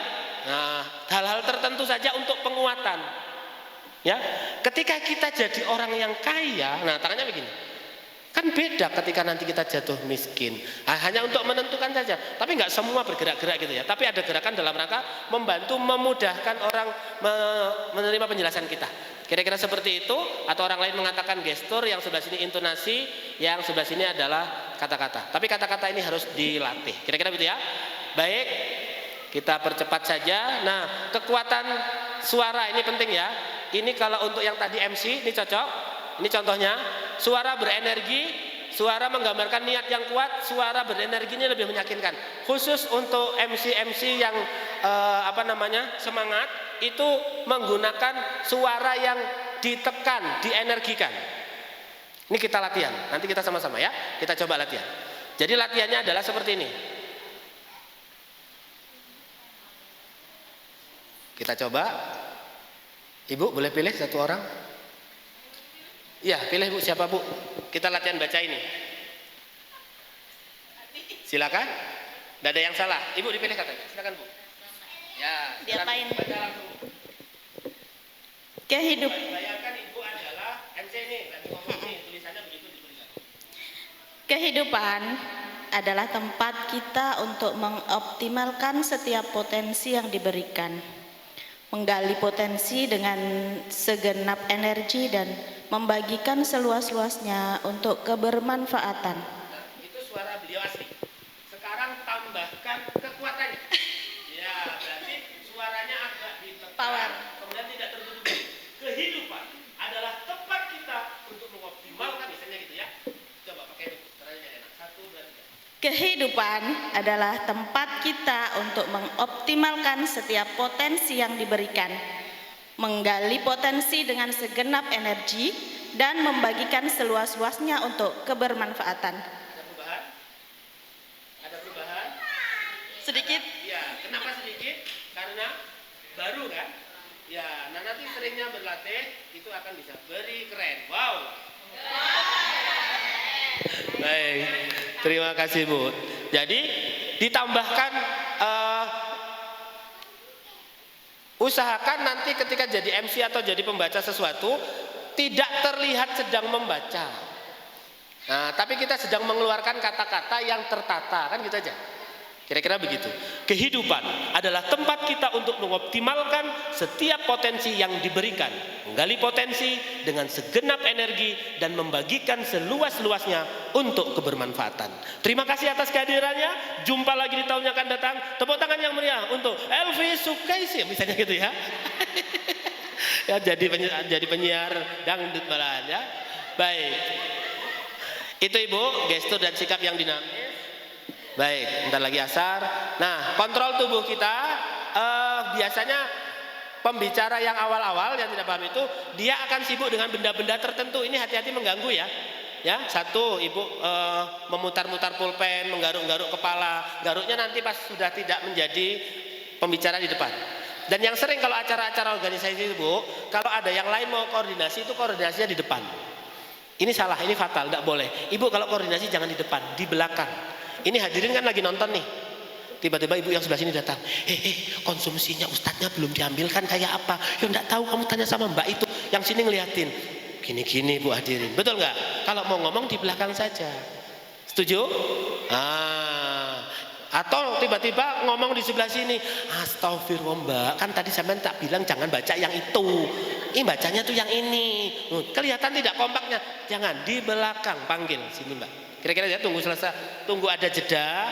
Tadi lembaran yang Anda baca harusnya bukan yang ini, yang satunya. Oh jadi salah. Iya, nanti bisa diralat gitu nah Bu. Tapi kalau di depan, si orang yang kita ralat nanti juga emosi karena sudah dilihat orang lain. Betul nggak? Kira-kira begitu. Nanti malah nggak jadi komunikasi. Berikutnya gerakan tubuh ya harus dinamis. Kontak mata. Semua orang diusahakan kita lihat, tidak hanya melihat ke satu titik. Kalau ibu mengisi pengajian ya syukur kalau jamaahnya cuma satu orang, kan nggak usah kemana-mana mata. Tapi kalau jamaahnya banyak maka harus berkeliling, betul nggak? Saya pernah ngisi pengajian cuma 3 orang Bu, betul-betul 3 orang, ya sudah nggak apa-apa. Ya 3 ya kita enak matanya cuma ngeliatin orang 3 itu ya. Baik, dan itu tidak boleh mempengaruhi kita ya. Ibu-ibu nanti kalau diminta ngisi pengajian dikabarkan majelis taklim di RT saya mau pengajian. Oh ya berapa orang? Ada kalau 15 ya. Ternyata hari H yang satu sakit, yang satu mewakilkan anaknya, yang satu izin dan seterusnya kan sisa 3 orang. Ya sudah Bu, 3 orang itu kita isi dan tetap harus berkualitas seperti kita ngisi 15. Kira-kira begitu. Karena pahalanya nggak berkurang sebetulnya. Kira-kira begitu. Dan kreseknya pasti lebih banyak karena yang lain kurang hadirnya. Jadi bisa dibawain semua untuk Anda. Kira-kira gitu ya. Baik. Berikutnya variasi vokal. Ya, kadang perlu tinggi, kadang perlu rendah, kadang perlu menyesuaikan keadaan dan ini butuh latihan. Kira-kira betul. Harapannya orang mendengarkan tuh kayak begini lah Bu, dengerin ceramah itu. Wah, ada yang masuk, ada yang baru, ada yang enak, ada yang itu. Jadi harapannya begitu. Jangan sampai seperti ini. Semuanya pada nunduk, kelihatannya tawaduk gitu ya. Padahal bukan, itu ngantuk, kira-kira gitu ya. Ya rugi, capek-capek ke rumah pahala banyak-banyak ternyata nggak dapat apa-apa. Kira-kira begitu. Nah ini Summa salatu wassalamu alaikum. Summa salatu wassalamu ala asrofi. Assalamualaikum warahmatullahi wabarakatuh wal hidayah. Summa salatu wassalamu ala asrofil anbiya wal mursalin. Summa salatu wassalamu alaikum. Summa salatu wassalamu ala asrofi. Assalamualaikum. Beliau ingin mengakhiri ceramahnya. Ya, lihat orang lain pakai begitu, rupanya dia pakai itu, ternyata bulat di situ nggak bisa. Nah, ini pentingnya latihan ya sebelum. Jangan pakai pembukaan penutupan yang kita nggak hafal. Kelihatan orang lain kok keren sekali.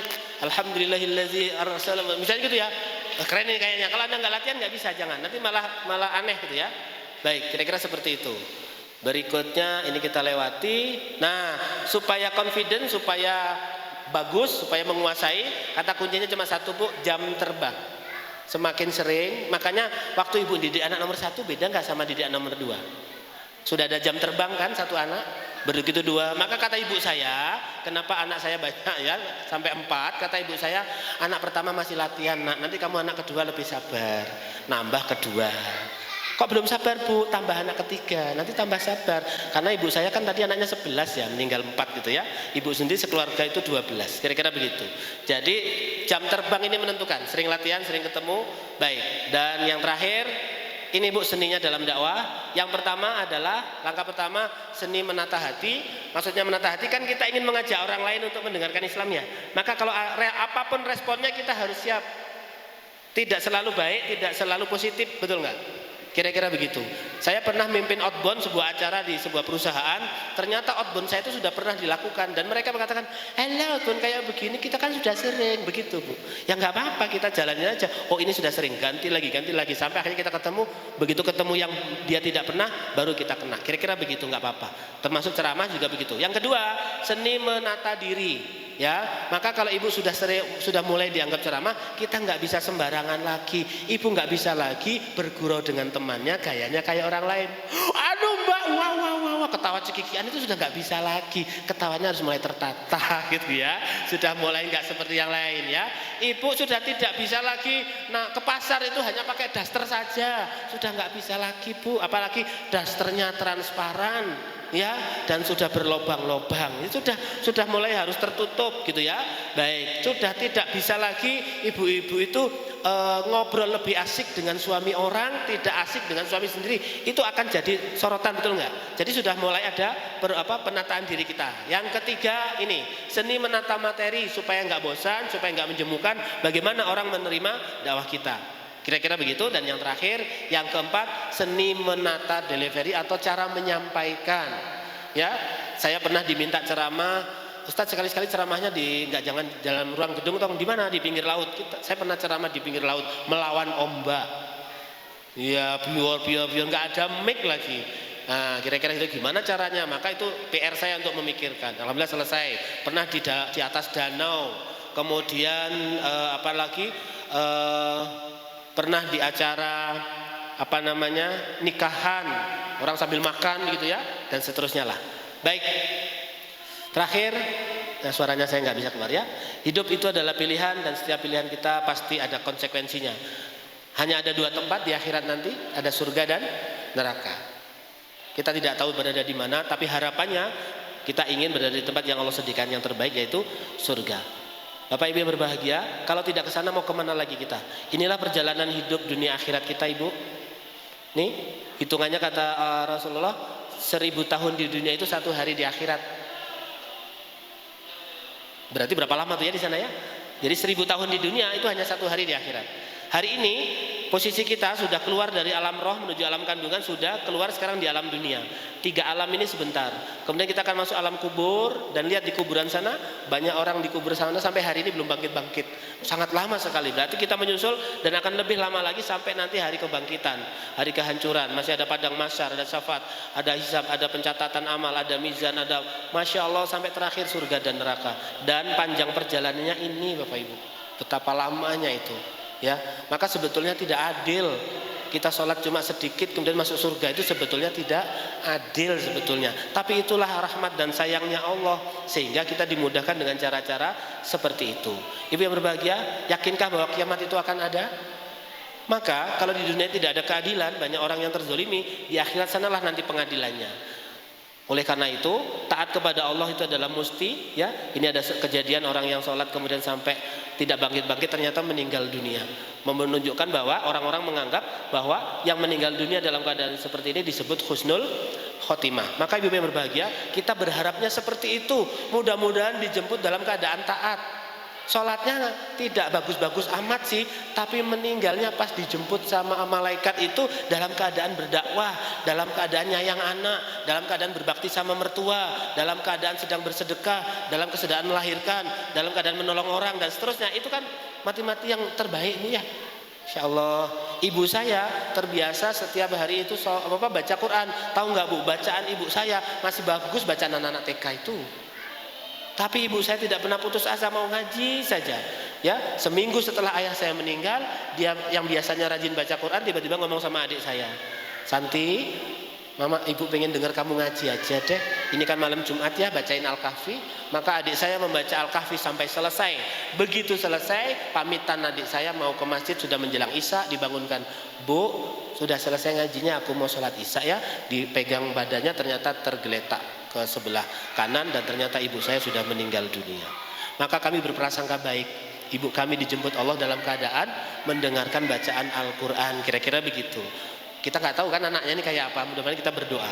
Baik, dan oleh karena itu sholat adalah kewajiban utama yang kita dakwahkan kepada masyarakat. Boleh sih orang nggak sholat, ya boleh sholat nggak sholat, tapi syaratnya harus di depan imam, ya. Ya, satu-satunya sholat yang boleh di depan imam cuma ini aja, Bu, ya. Baik, selalu kita harus di belakang, tapi kalau di depan imam boleh. Apa namanya, Bu? Jenazah, kira-kira begitu. Mudah-mudahan bermanfaat apa yang bisa saya sampaikan ini. Mungkin bisa kita nyanyikan lagu ini ya, supaya akhir hayat kita dijemput Israel dalam keadaan sebaik-baiknya.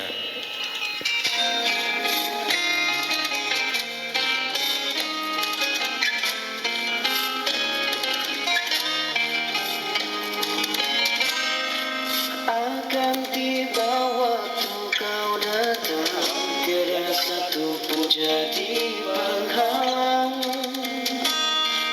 Tanpa ada kabar kedatangan, walau ku tak ada persiapan. Kaulah akhir dari kehidupan, persinggahan alam dunia, pembuka hijab alam akhirat dengan segala pertanggungjawaban. Kapankah kau datang, wahai cahaya, membawaku pulang pada Sang Pencipta? Hanya takwa yang bisa selamatkan aku dari neraka.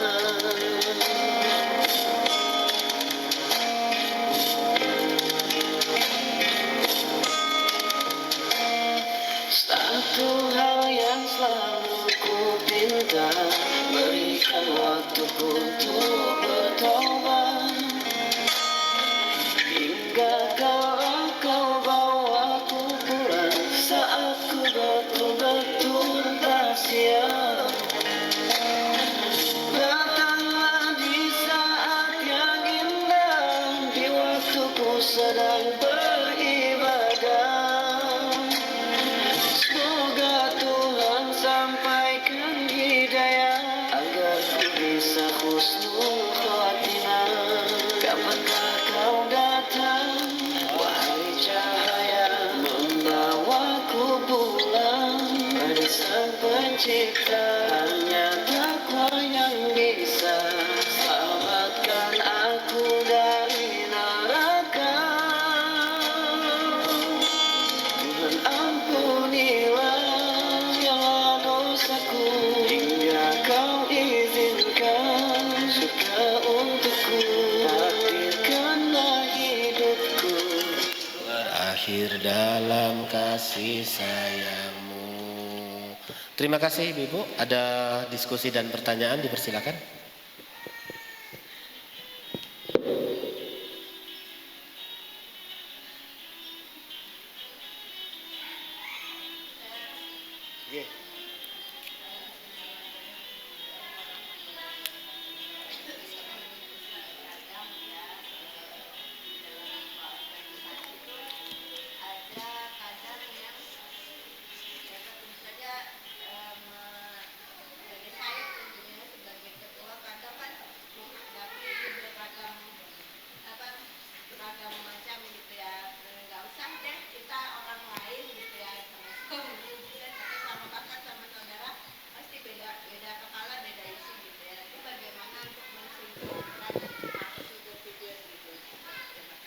Ya, seperti permainan kita tadi. Cara mensinkronkannya kan tadi, kalau kita berharap orang lain langsung ngerti kita kan nggak bisa ya. Kita harus memang ngomong, menyampaikan. Nah, caranya harus banyak ngobrol memang. Kita organisasi ini nggak boleh jarang ngobrol, Bu, harus sering ngobrol. Maka Ibu kalau ngumpul-ngumpul begini, Ibu yang ini jangan ngobrol sama ini terus. Ya, harus ke sebelah sini, ke sini. Maksudnya begitu ya. Yang sini juga begitu. Sehingga kalau sering ngobrol, lama-lama kita tahu tuh.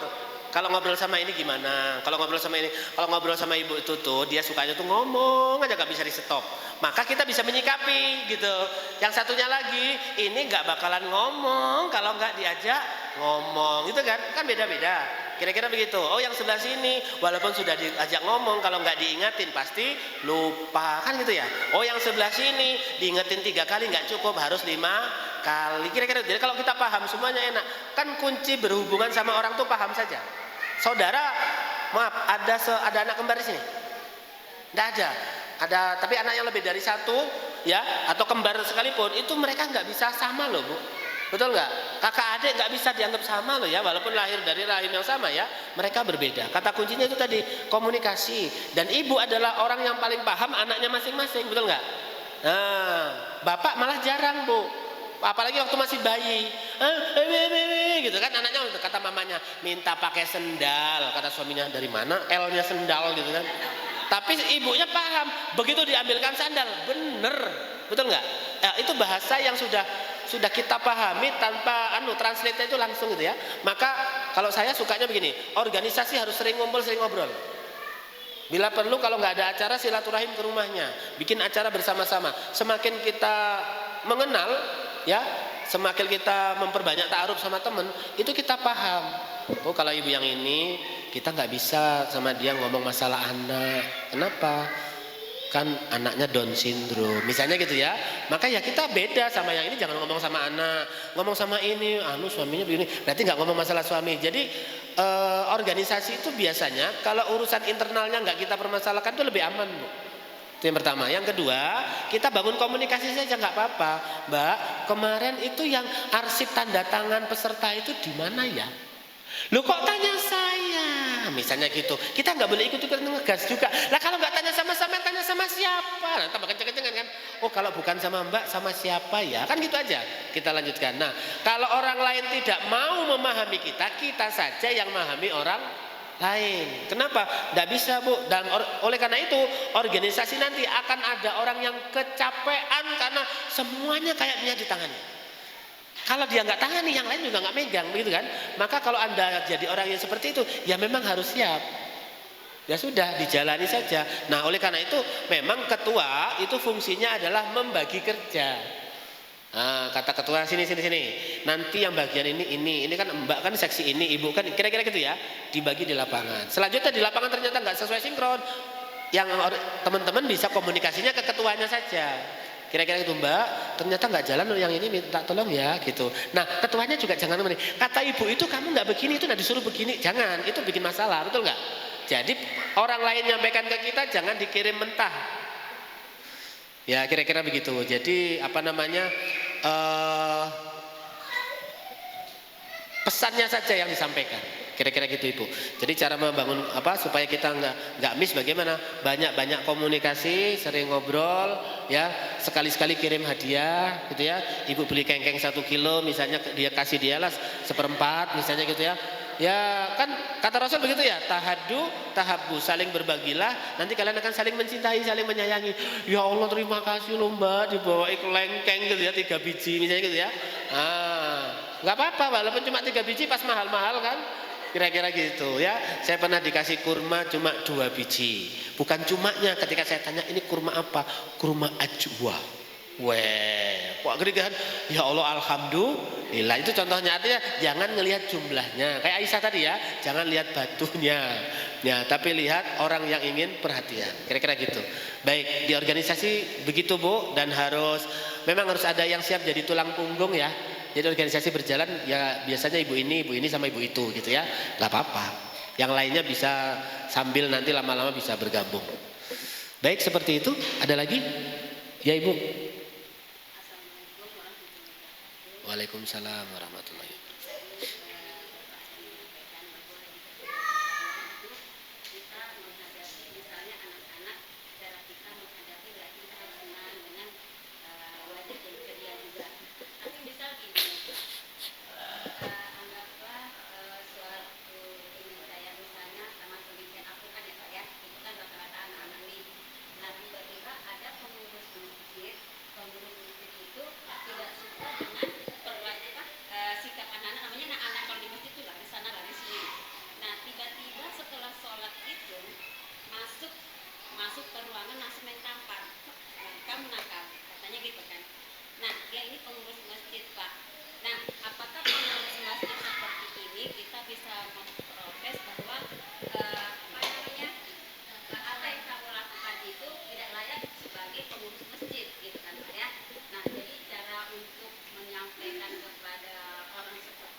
Kalau antar lembaga, berarti itu kan udah antar lembaga ya, satu lembaga Quran, yang satu lembaganya adalah takmir masjid, maka bagusnya ibu membuat surat laporan resmi kepada ketua takmir supaya semua paham. Nah, yang perlu kita pahami Bu, tidak semua takmir itu paham mengelola masjid.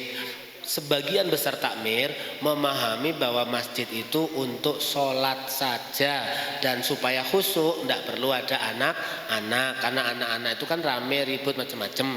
Nah sekarang bagaimana kalau ada TPA di masjid? Bagaimana, bahkan ini pengalaman saya pribadi, sekolah saya berdiri tahun 2002 itu Bu sudah sepakat pakai gedung masjid, jadi itu tempat sholat, di sini ada gedungnya, kita pakai sekolah. Ternyata juga memang nggak sepakat, banyak yang protes, sekolah kok di masjid macam-macam. Padahal jam nggak masalah sebetulnya sekolah di masjid itu ya, tapi karena orang nggak paham, akhirnya kami lebih memilih pindah ke tempat lain. Nah, memang para takmir ini harus diedukasi bahwa begini. Sekarang pengalaman besarnya begini, mengapa sholat subuh banyak orang tua Bu, nggak ada anak-anak? Ya itu tadi, karena di sholat yang mereka bisa datang aja dilarang-larang. Maka kalau sekarang yang sholat tinggal orang tua-tua, sepuh-sepuh gitu ya. Karena pernah masih deket-deket corona itu saya ngisi di sini tuh sholat subuh di dekat penginapan yang mana itu ya. Itu hampir semuanya satu deret itu batuk-batuk dan tua-tua semua.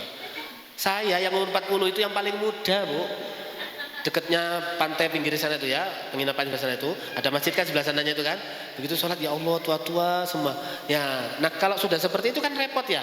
Nanti ketemu anak muda kita marahin, kamu muda-muda enggak mau ke masjid. Lah kemarin waktu anak-anak enggak boleh, kan gitu ya. Sekarang sudah muda susah. Maka memang harus ada yang paham ini kemudian masuk ke dalam masjid. Tapi saya yakin di antara takmir pasti ada yang paham. Jadi sampaikan, yang negur beliau biar pihak takmirnya, jangan kitanya. Nah gitu kan, tapi pakai surat resmi bahwa ada kejadian begini. Nah masalahnya apa, nanti kita selesaikan. Oh sekarang begini, itu contohnya anak-anak ini loh, tadi kan sudah manjat-manjat ya, hampir mau jatuh tadi kan, sebenarnya nggak jatuh sih, kita aja yang perasaan kan. Ya namanya anak-anak ya begitu Bu, penasaran, pengen kesana, pengen sini, pengen lihat dan seterusnya. Tinggal kitanya saja jagain. Itu terjadi sama anak saya. Tahu nggak Bu? Anak saya itu yang tadi pertama itu, dia itu waktu kecil manjat pohon ceri, punya tetangga, kemudian jatuh. Waktu jatuh itu nyangkut di dahan yang patah, tertusuk ke sini Bu, berdarah dia. Saya pulang isi pengajian pakai baju putih begini, saya peluk anak saya pakai motor, saya lari ke rumah sakit, sampai di rumah sakit dijahit, sininya robek Bu. Ya. 6 di luar, 3 di dalam, dijahit. Saya peluk dia sambil nangis, sakit bisa ya, tahan nak, jahit. Begitu dijahit, kemudian karena ini penuh darah semua, maghrib sholatnya cepet, akhirnya baju saya copot, nggak ada yang lain lagi, jadi sholat tanpa baju kan sah ya, yang penting naik ke atas kan. Nah begitu ternyata di rumah sakit ada orang datang Bu, saya sholat itu dilihatin keliling-keliling, nggak mau makmum sama saya, malah keliling-keliling gitu ya, mungkin saya dianggap orang stres gitu ya, tak biarin aja. Nah setelah itu saya tanamkan sendiri pohon ceri supaya anak saya manjat dan saya bisa ngawasin di situ. Kira-kira begitu. Maka anak-anak memang harus disalurkan. Jadi takmirnya, cara menegurnya surat resmi sampaikan. Apalagi kalau misalnya seperti ini ada TPA, ada masjid. Kalau memang ada benda-benda yang dilarang bagaimana anak takut rusak, siapkan kotak kan gitu di masjid itu ya. Ya siapkan lemari. Kalimantan Timur ada masjid namanya Baitur Rahman. Itu kalau sholat taraweh itu Bu ada 2 tempat. Satu tempat untuk anak-anak, satu tempat untuk orang tua. Jangan nggak ganggu. Anak-anak dikelola sama irmanya, anak remaja. Tonton sholat dulu 2 rakaat, habis itu tontonkan film, kasih kuis-kuis, kasih game-game, kasih coklat pulangnya. Seneng anak-anak Bu, nggak ganggu orang tua. Pas orang tuanya selesai, anak-anak selesai bareng pulang. Nah harusnya para masjid-masjid itu berpikirnya begitu gitu loh. Gimana caranya? Saya pernah menemukan masjid itu, masjidnya itu ada 1/4 tempat itu Bu, khusus area bermain untuk anak-anak. Jadi mama bapaknya sholat sebelah sana, anaknya main sebelah sana. Ada yang begitu juga. Jadi sebetulnya banyak sih masjid. Kalau Ibu ke Jogja ada masjid Jogokarian, bagus sekali. Mungkin perlu takmir-takmir itu sudah dibanding ke sana ya. Itu bagus sekali. Nggih. Seperti itu. Walau alam bisawab. Cukup? Ada lagi? Ya Ibu. 2 ya. Sini dulu. Apa? Oh dipersilakan beliau dulu. Silakan.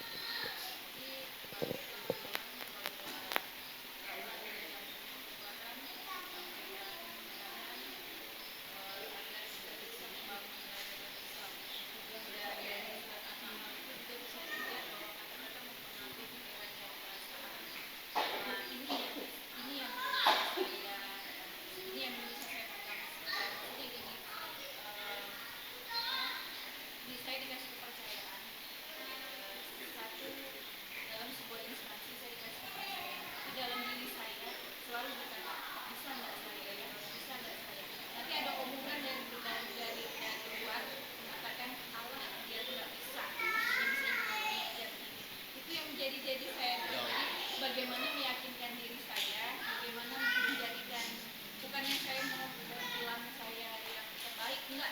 Jadi saya bagaimana meyakinkan diri saya karena kita diberi amanah kepercayaan dari bagian organisasi untuk memimpin sebuah istilahnya kepala gitu apa kan saya amanah ini bagaimana saya jadikan saya percaya diri gitu dengan amanah yang diberikan sama pimpinan.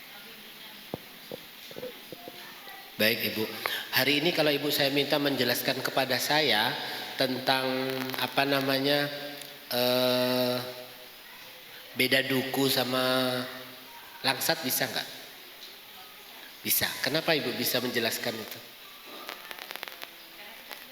Sudah rasa, sudah tahu kan? Baik. Kira-kira nanti ada nggak orang yang mengkritisi cara Ibu menjelaskan tentang duku dan langsat? Ada. Kenapa? Sudut pandangnya pasti beda. Nah, pertanyaannya bagaimana? Mana ada langsat kayak begitu? Terus kita langsung berhenti, kan nggak usah. Artinya memang sudut pandangnya berbeda. Artinya setiap Ibu melakukan sesuatu, jika Ibu sudah merasa bahwa saya sudah latihan ini, saya sudah melakukannya, ya sudah. Perkara orang lain nanti mengkomentari itu memang kita harus terlatih untuk tebal telinga ketika mendapatkan komentar-komentar yang tidak sesuai dengan yang kita harapkan. Kenapa? Karena manusia kan beda-beda ya.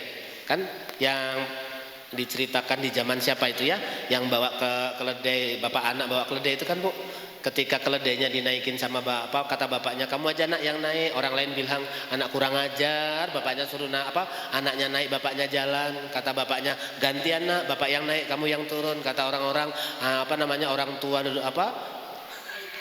iya orang tua kok seperti itu, bukan anaknya suruh naik, dia malah naik. Kata bapaknya sudah nak kita berdua naik, katanya gitu.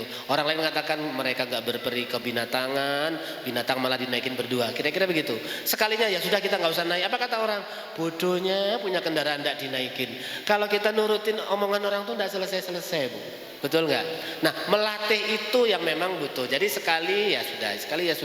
Jadi memang perlu latihan. Nggak tahu yang keberapa, nanti Ibu dengar yang keberapa baru bisa itu.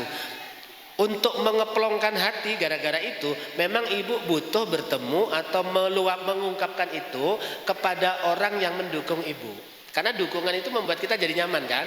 Nah misalnya pimpinan nih, ternyata pimpinan tuh dukung Ibu misalnya gitu ya, bolehlah diskusi sama lo, Pak tapi kata teman-teman kau ini, enggak Bu saya pilih Ibu itu kan memang yang lain enggak bisa, mereka bisa ngomong aja, tapi kan Ibu bisa jalan, nah bisa kuat kita, kira-kira gitu. Kalau sudah begitu lumayan, terus gitu ya, karena memang ya enggak ada yang sempurna, ya pasti akan. Sekarang saya tanya, Aisyah ini ada yang kritik enggak? Nggak tahu kita kan, nanti kalau ada nggak apa-apa, kritikannya catat aja apa gitu, kita perbaiki, nggak usah kata anak zaman sekarang baper, iya bawa perban. Bawa perban, baik gitu Bu ya.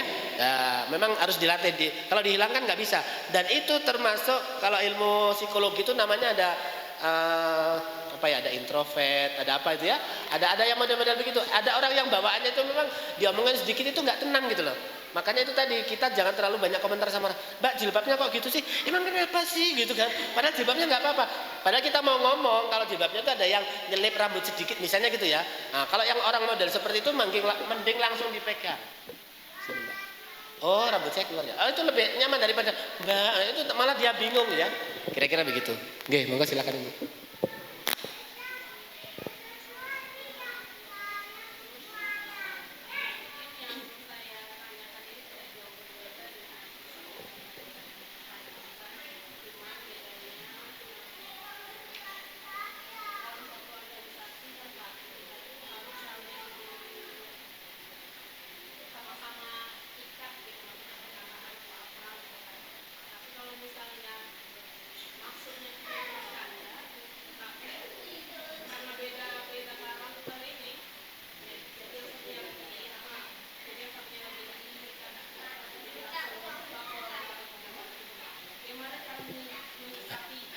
Iya, Ibu kalau Ibu salah pengennya diapain? Terlanjur salah nih misalnya ya, aduh salah aku. Pasti kan kita pengen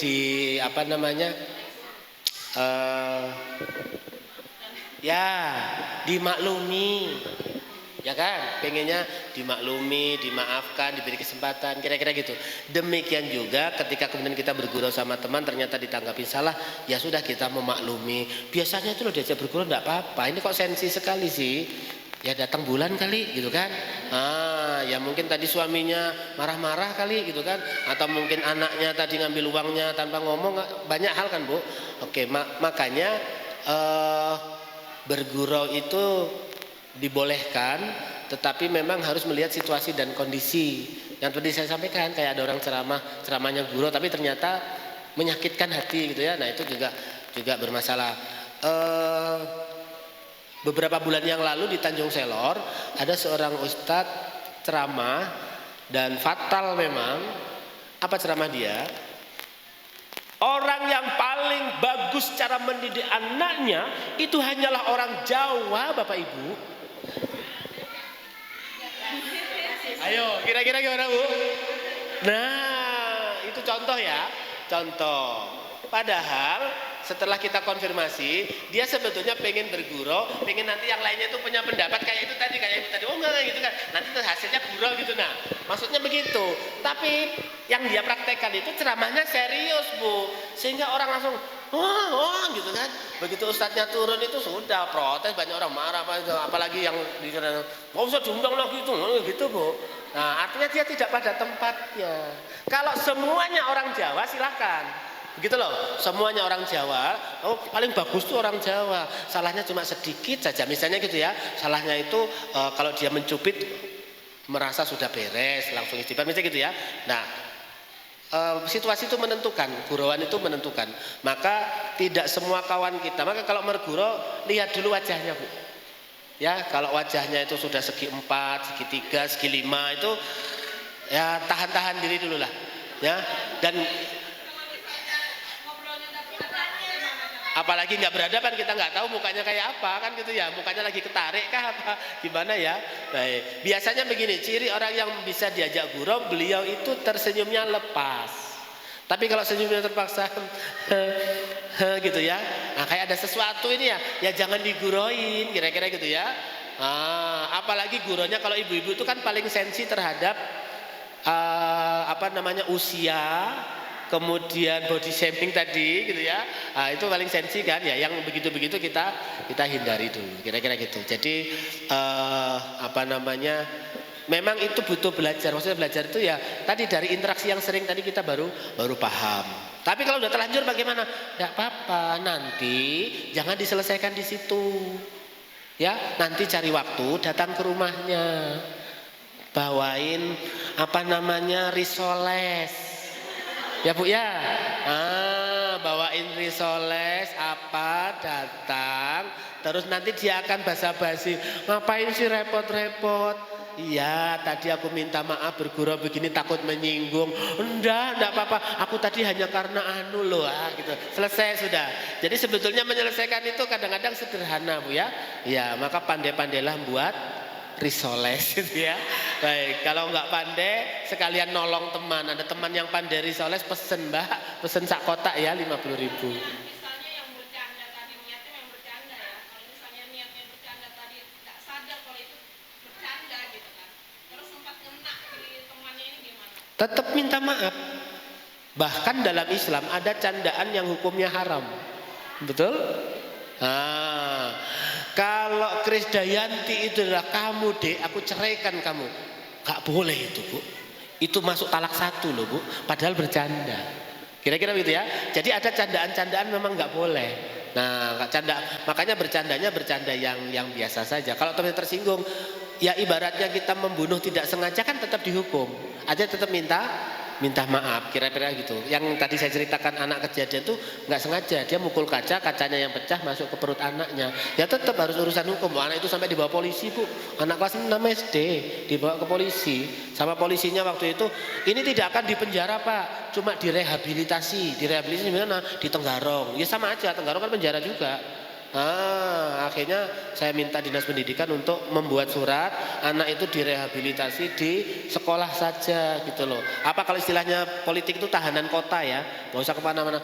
Masa kelas 6 SD sudah masuk penjara Bu? Kemarin yang menendangi anak gede aja yang usia sudah mahasiswa itu dianggap anak kecil nggak dipenjarakan.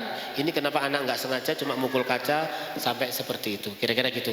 Jadi salah itu bukan masalah sengaja dan nggak sengaja. Emang kalau nggak sengaja nggak harus minta maaf, kan tetap harus minta maaf. Ya, ibu tiba-tiba jalan-jalan tangannya melambai-melambai begini. Ya, ternyata ada ibu kesampluk mukanya pelok, kacamatanya pecah. Aku kan nggak sengaja, orang nggak sengaja itu nggak salah tahu, kan nggak bisa begitu.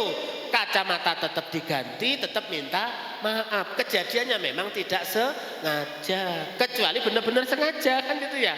Ya sengaja apa nggak sengaja aja ganti, apalagi tidak sengaja jawab ganti apalagi sengaja. Jadi ibu tetap minta maaf, apalagi ini organisasi jangan sampai pecah.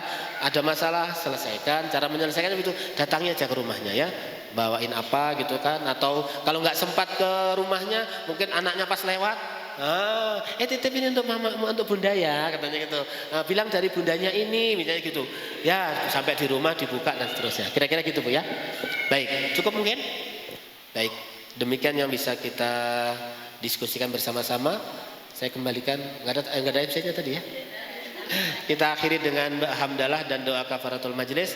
Alhamdulillahirabbil alamin. Subhanakallahumma wa bihamdika asyhadu an la ilaha illa anta. Assalamualaikum warahmatullahi wabarakatuh. Terima kasih semuanya, acara berjalan lancar karena ibu-ibu semua ini ya.